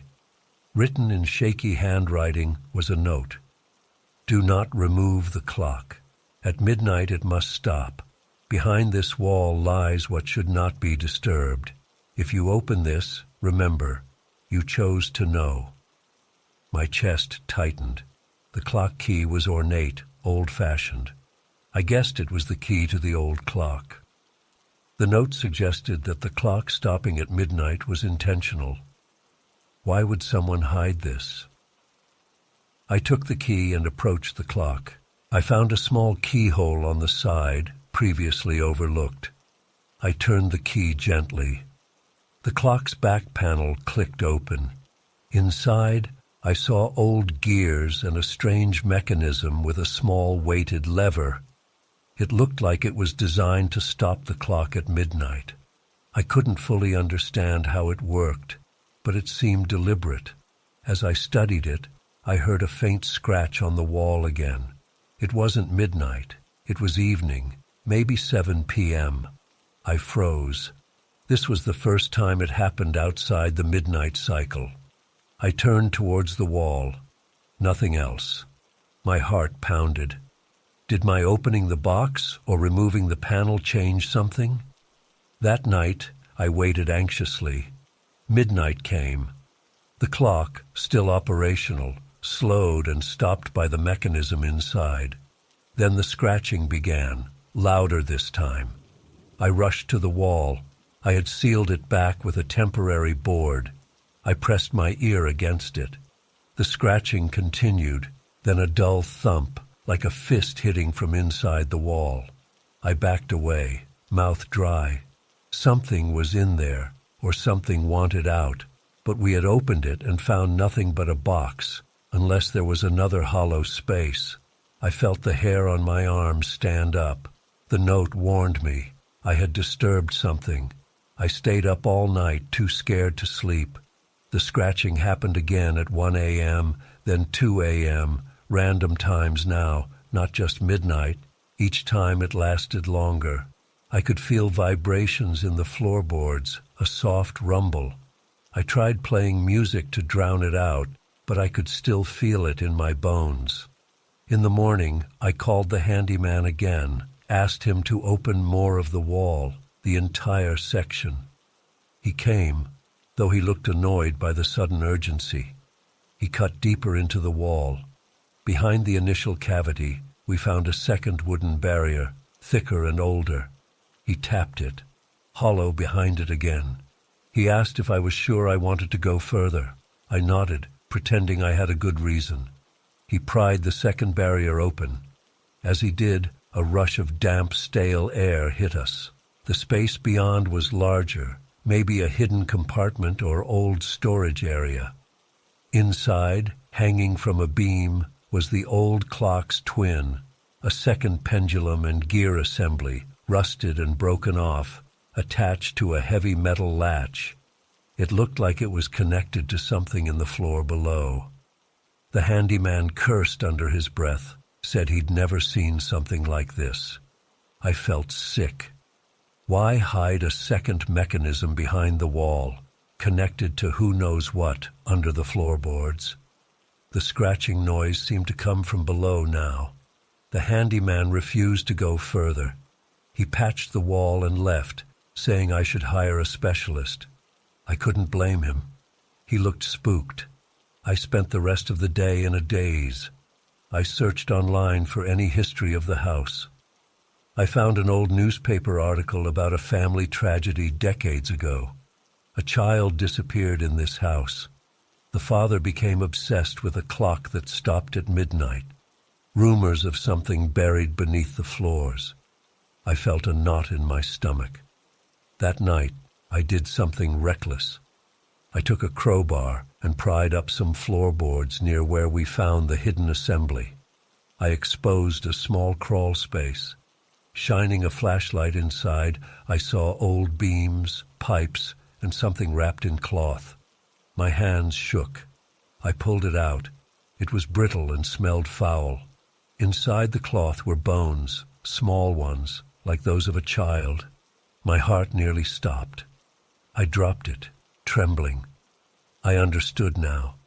The clock was meant to stop at midnight to hold something at bay. Maybe some twisted ritual or a way to keep this secret hidden. The scratching, the noises, they grew stronger after I disturbed the hidden boxes. Now I had found bones. I felt tears in my eyes. The clock chimed softly, a sound I never heard before. I rushed back to the living room. The clock's hands moved backward for a moment, then stopped again at midnight. It wasn't even midnight yet. It was only 10 p.m. I heard scratching from the wall, louder, angry, a scraping against the new patch we installed. I imagined something trying to break through. In a panic, I took the bones, wrapped them in a bag, and drove to the nearest police station. I told them I found remains under my floor. They came, took the bones, and said they would investigate. I didn't mention the clock or the noises. What could I say? When I returned home, the house was quiet. The clock was stopped at midnight again. I stared at it. Without the bones hidden away, maybe the cycle would break. But as I got closer, I heard a faint whisper, like air escaping a pipe. The pendulum swung once, then stopped. I waited for midnight to see what would happen. At midnight, the clock tried to chime but only produced a weak click. No scratching sound came from the wall this time. The floor felt still. Maybe the remains were the cause, and now that the police took them, it would end. The next days were calmer. The clock continued to stop at midnight, but no more scratching. I considered removing the clock, but the note warned against it. Maybe it was a warning from the past owners who knew the secret. As long as the clock stops at midnight, maybe whatever energy was trapped here stays quiet. Weeks passed without incidents. The police never gave me details, just said the bones were old and the case unsolved. I didn't press for answers. I sealed the floorboards and repainted the wall. I left the clock in place. I got used to it stopping at midnight. I don't need it to tell time anyway. Sometimes I still feel a chill at midnight, as if someone is watching, but no scratching, no strange noises. The house feels calmer now. I keep the clock key in a drawer just in case. I won't remove it or try to fix it. I let it do what it must. The house and I have come to an understanding. I live here quietly, and the clock keeps its secret.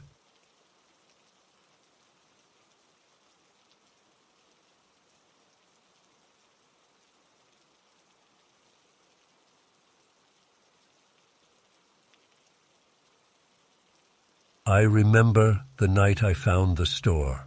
I had been walking home after work. It was late, well past midnight.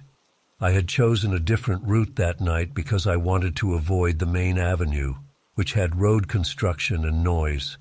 Instead, I walked through some side streets. They were quiet. I passed a few closed shops, a few parked cars, and some houses with their lights off. Then I saw something strange. I saw a small shop at the end of a narrow alley. There were no signs on it, no lights on its walls, but it was open. I could see a glow inside, a weak light coming from somewhere behind the counter. I felt curious. I also felt a bit uneasy. I had never noticed that shop before. I walked closer, trying to see inside. The door was open. I could feel a bit of warm, stale air coming from inside. I stepped in because I thought maybe it was some odd late-night place, maybe selling second-hand items or old trinkets. I just wanted to look around. Inside, it was small. There was one counter, a few shelves, and a stack of boxes in a corner. The lighting came from a single bulb hanging from the ceiling. It flickered a bit. The walls were painted a dull beige. There was a faint smell of dust. Behind the counter stood a man. He looked about 50. He had short gray hair and wore a simple brown vest over a white shirt. He just stared at me. He did not look surprised to see me. He did not smile. He did not greet me. He simply waited. I looked around. On one of the shelves I recognized something odd.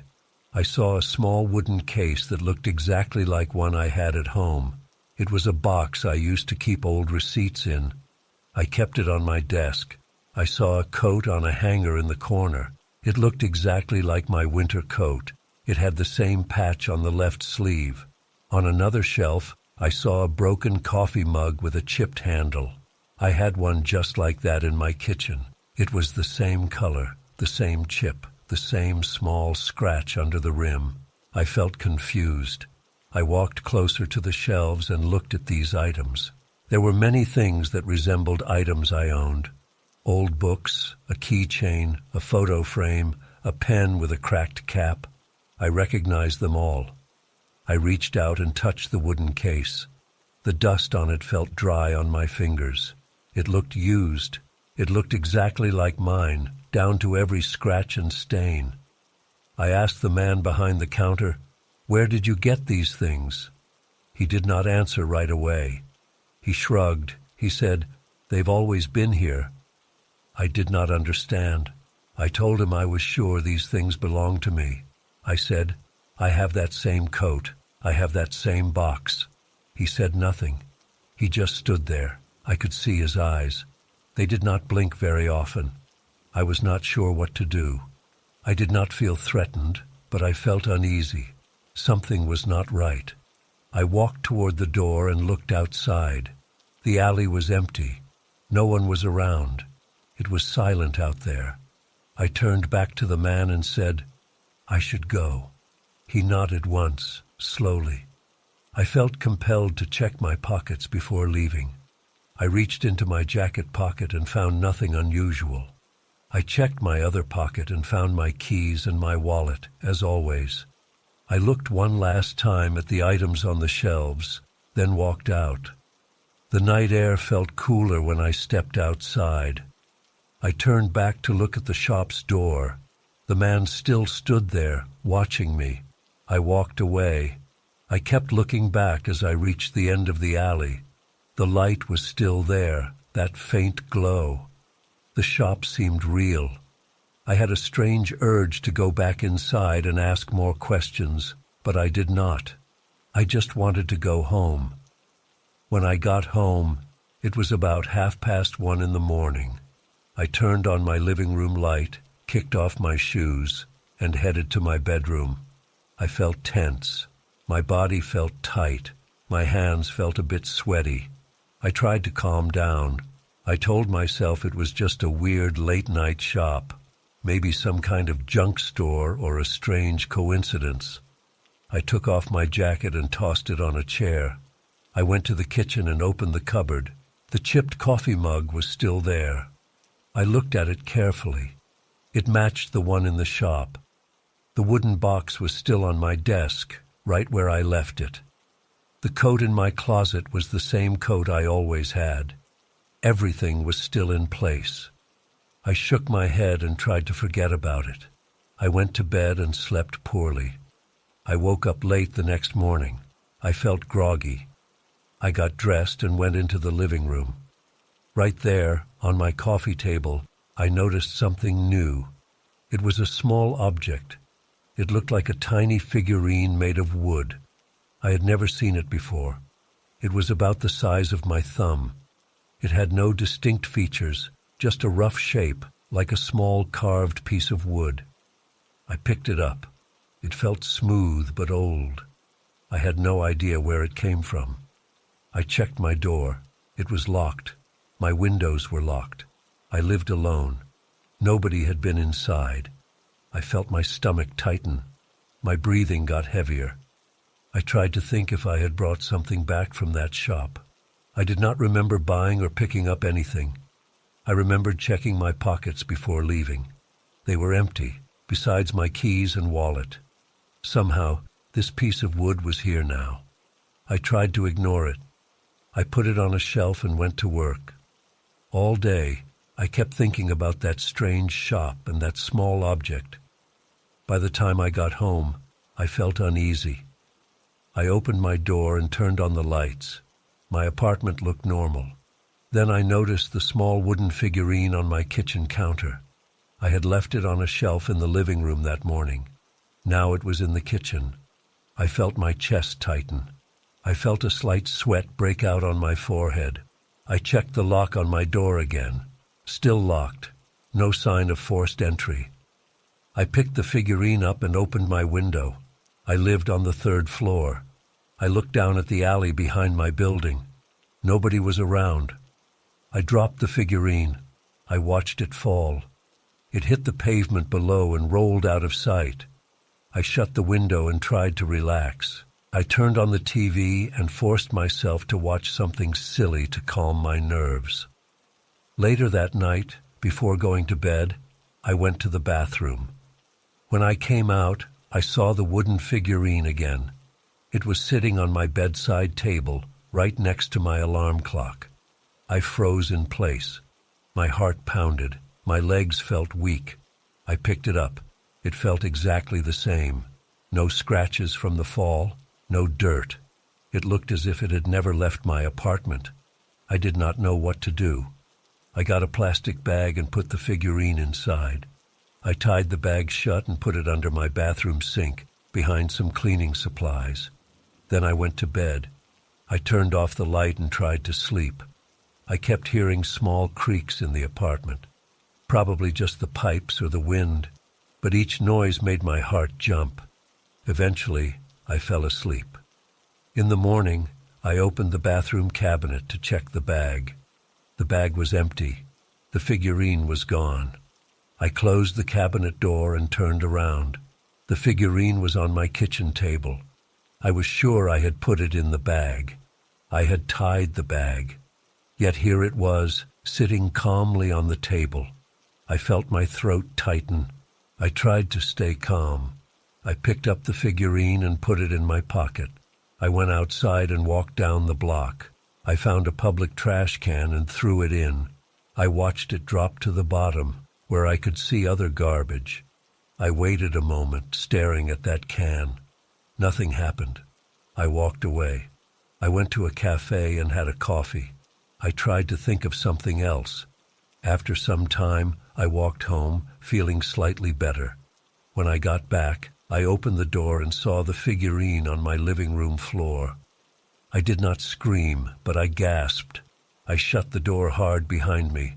I kicked the figurine away from me. It slid across the floor. I felt a strange chill on my neck. I took a few deep breaths, grabbed a large hammer from my toolbox, and picked up the figurine. I placed it on the kitchen counter and smashed it with the hammer. I hit it hard several times. The wood cracked. Pieces flew off. I kept hitting until it was just splinters and dust.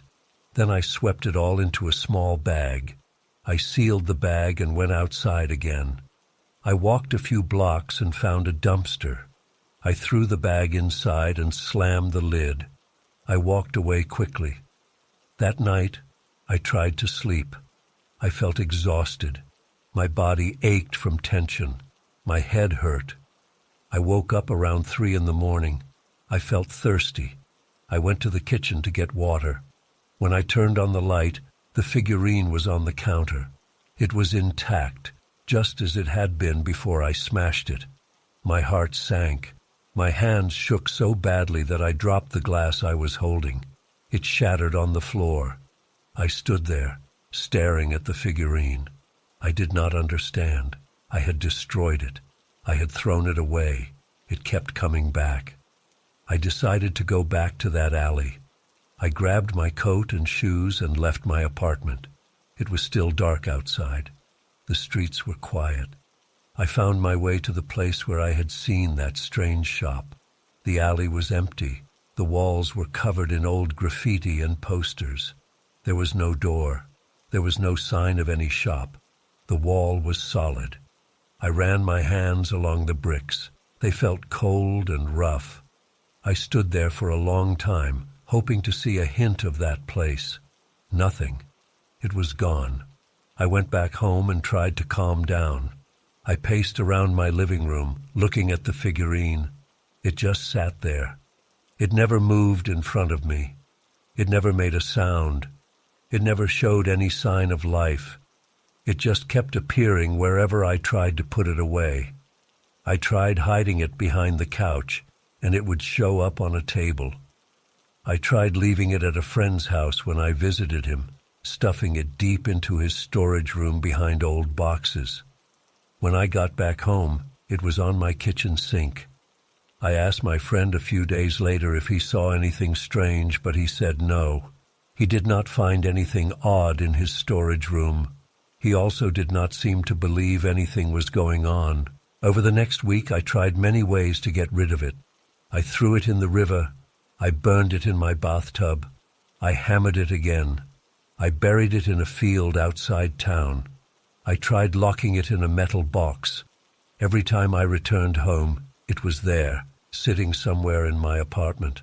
I could not explain it. I stopped sleeping well. I felt jumpy. I barely ate. I just kept trying to think of a solution.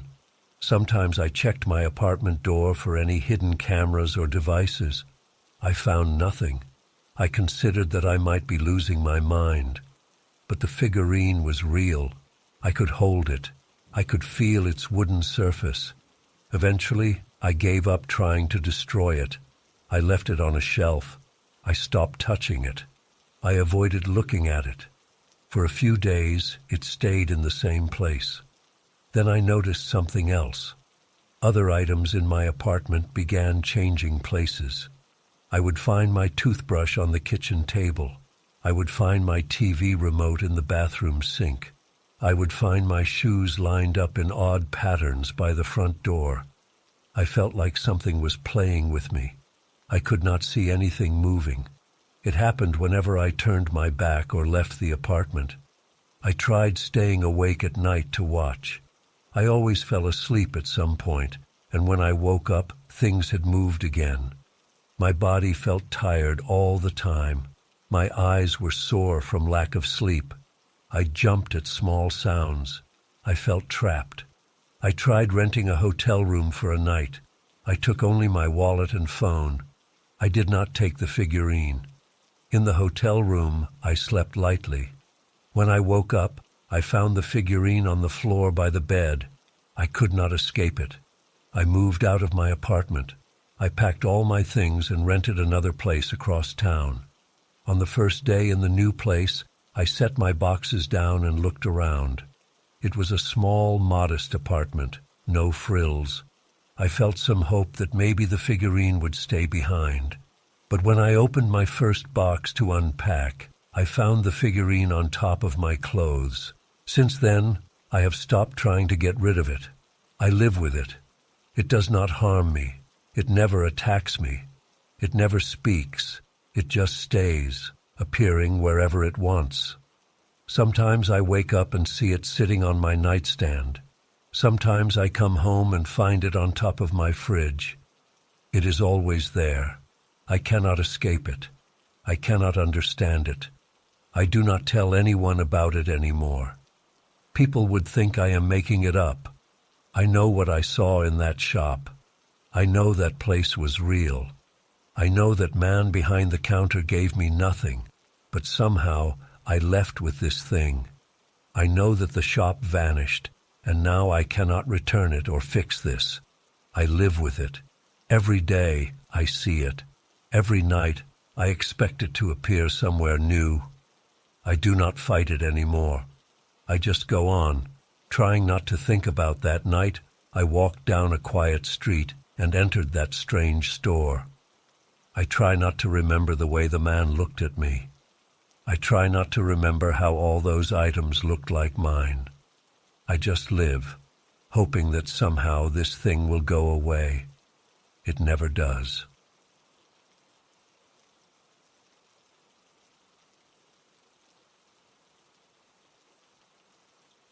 I moved into the apartment on a Monday morning. It was a small place on the 8th floor of an old building. The paint was fresh, the floors clean, and the rent surprisingly cheap. I unpacked my boxes, set up my furniture, and ate a sandwich on the couch. Outside, the city traffic hummed. Everything seemed normal. On the first night, as I was about to sleep, the intercom buzzed. It was midnight exactly. The sound startled me. I sat up in bed, wondering who would call at this hour. I went to the small device on the wall near the door. It was old, with a simple button and a speaker.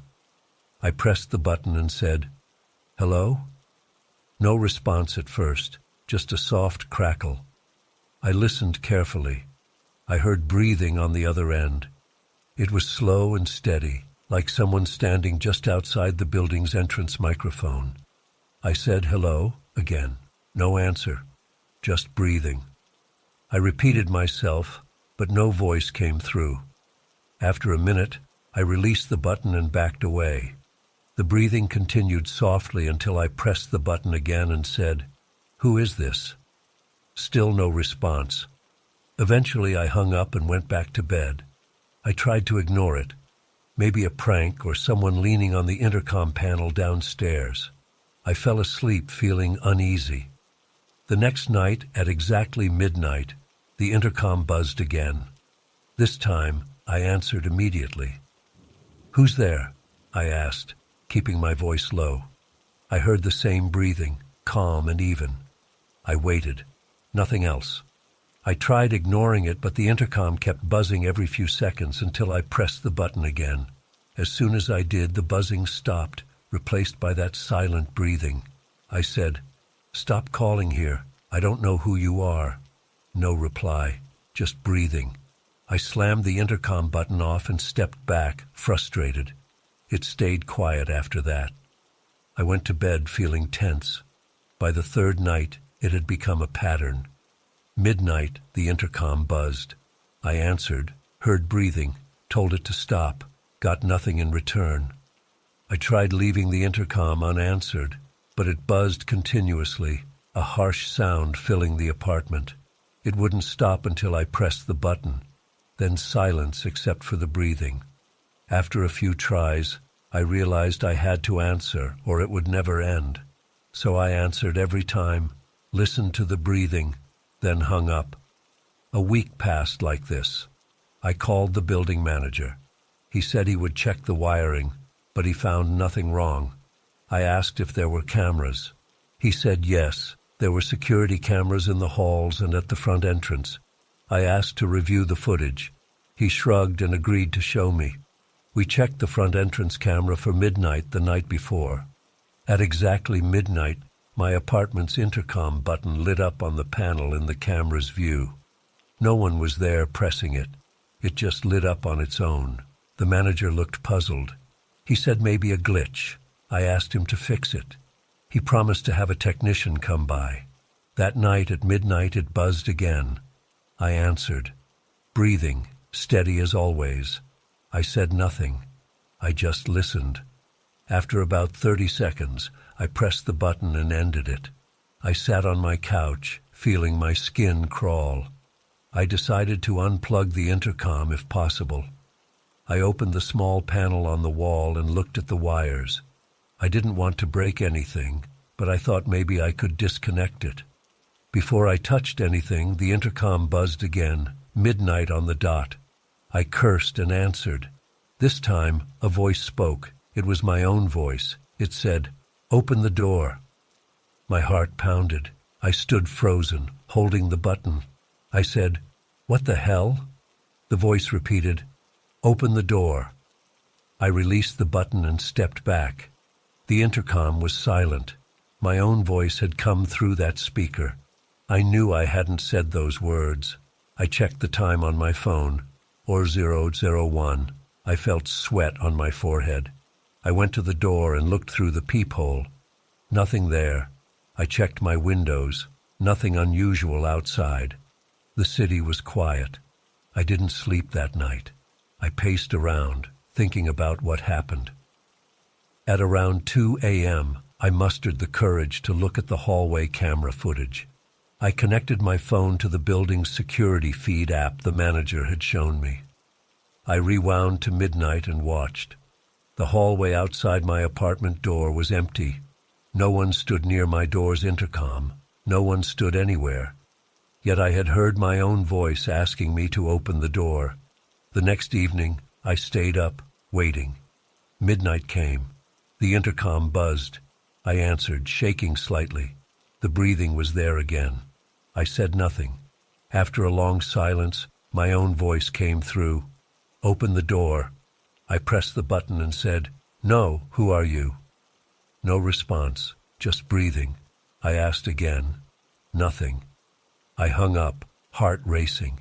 I decided to turn off the main breaker for the apartment's intercom system if I could. I found the building's electrical panel in the basement, but everything was locked. I couldn't just cut the power. Maybe I could cover the intercom speaker.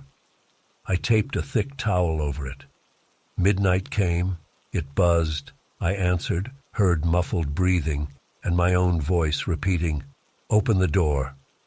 I screamed into the intercom, "Leave me alone," and released the button. The buzzing stopped. I checked the camera again. The hallway was empty. The front entrance was empty. Yet something spoke with my voice. I tried sleeping on the couch.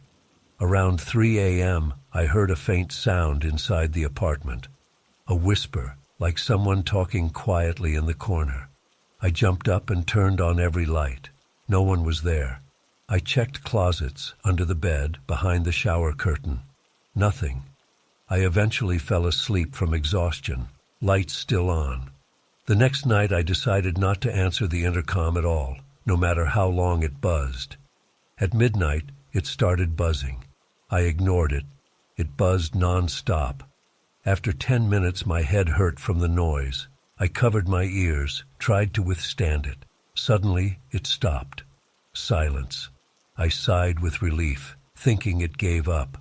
Then I heard my own voice right behind me, saying softly, "Open the door." I screamed and spun around. The apartment was empty. My heart hammered. The voice had come from inside the room. I searched every inch of the apartment again, finding nothing. I tried to leave the apartment. I grabbed my keys and jacket, intending to spend the night in a hotel. As I stepped into the hallway, I felt a chill. I heard the intercom inside my apartment buzz again, even though I was outside. I locked the door and ran down the stairs. The lobby was empty, the night guard asleep in his chair. I stepped onto the street. It was cold, and a few late-night cars passed by. I walked 3 blocks to a small 24-hour diner and sat there, sipping coffee, staring at nothing. I returned at dawn. The apartment was quiet. I slept a few hours and woke up determined to fix this. I went to the manager again. I demanded he call a technician. The technician came in the afternoon and inspected my intercom. He found no faults. He said it was old but functional.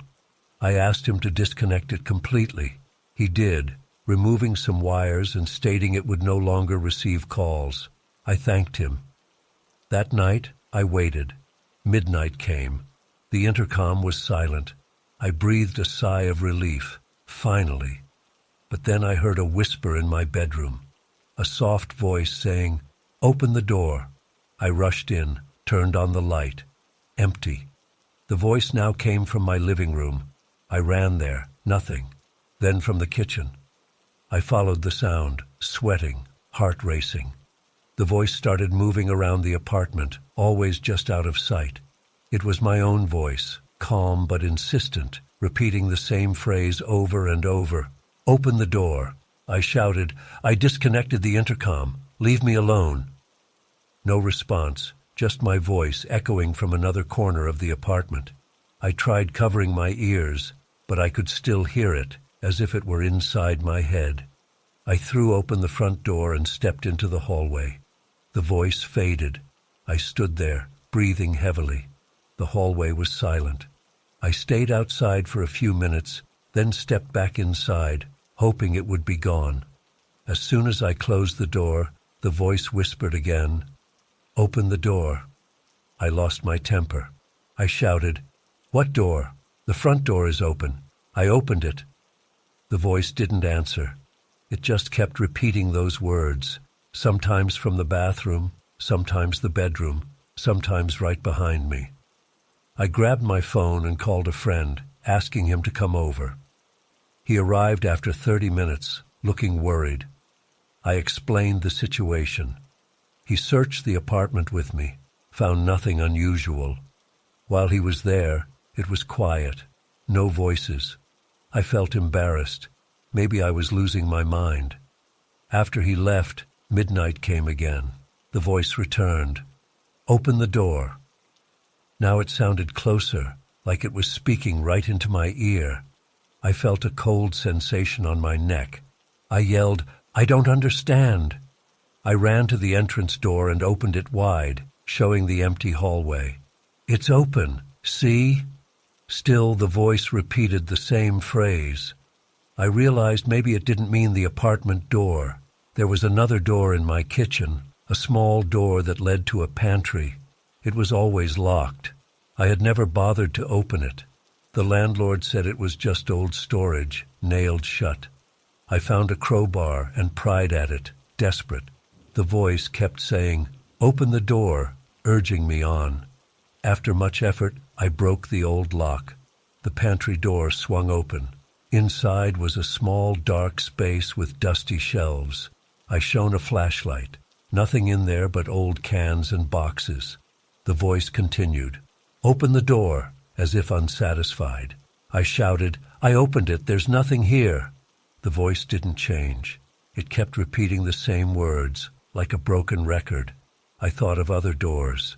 The bathroom door was open, the bedroom door too, the main door, the pantry door, the closet doors. I opened them all, one by one. Each time I opened a door, I listened. The voice persisted. Open the door. It never said which door.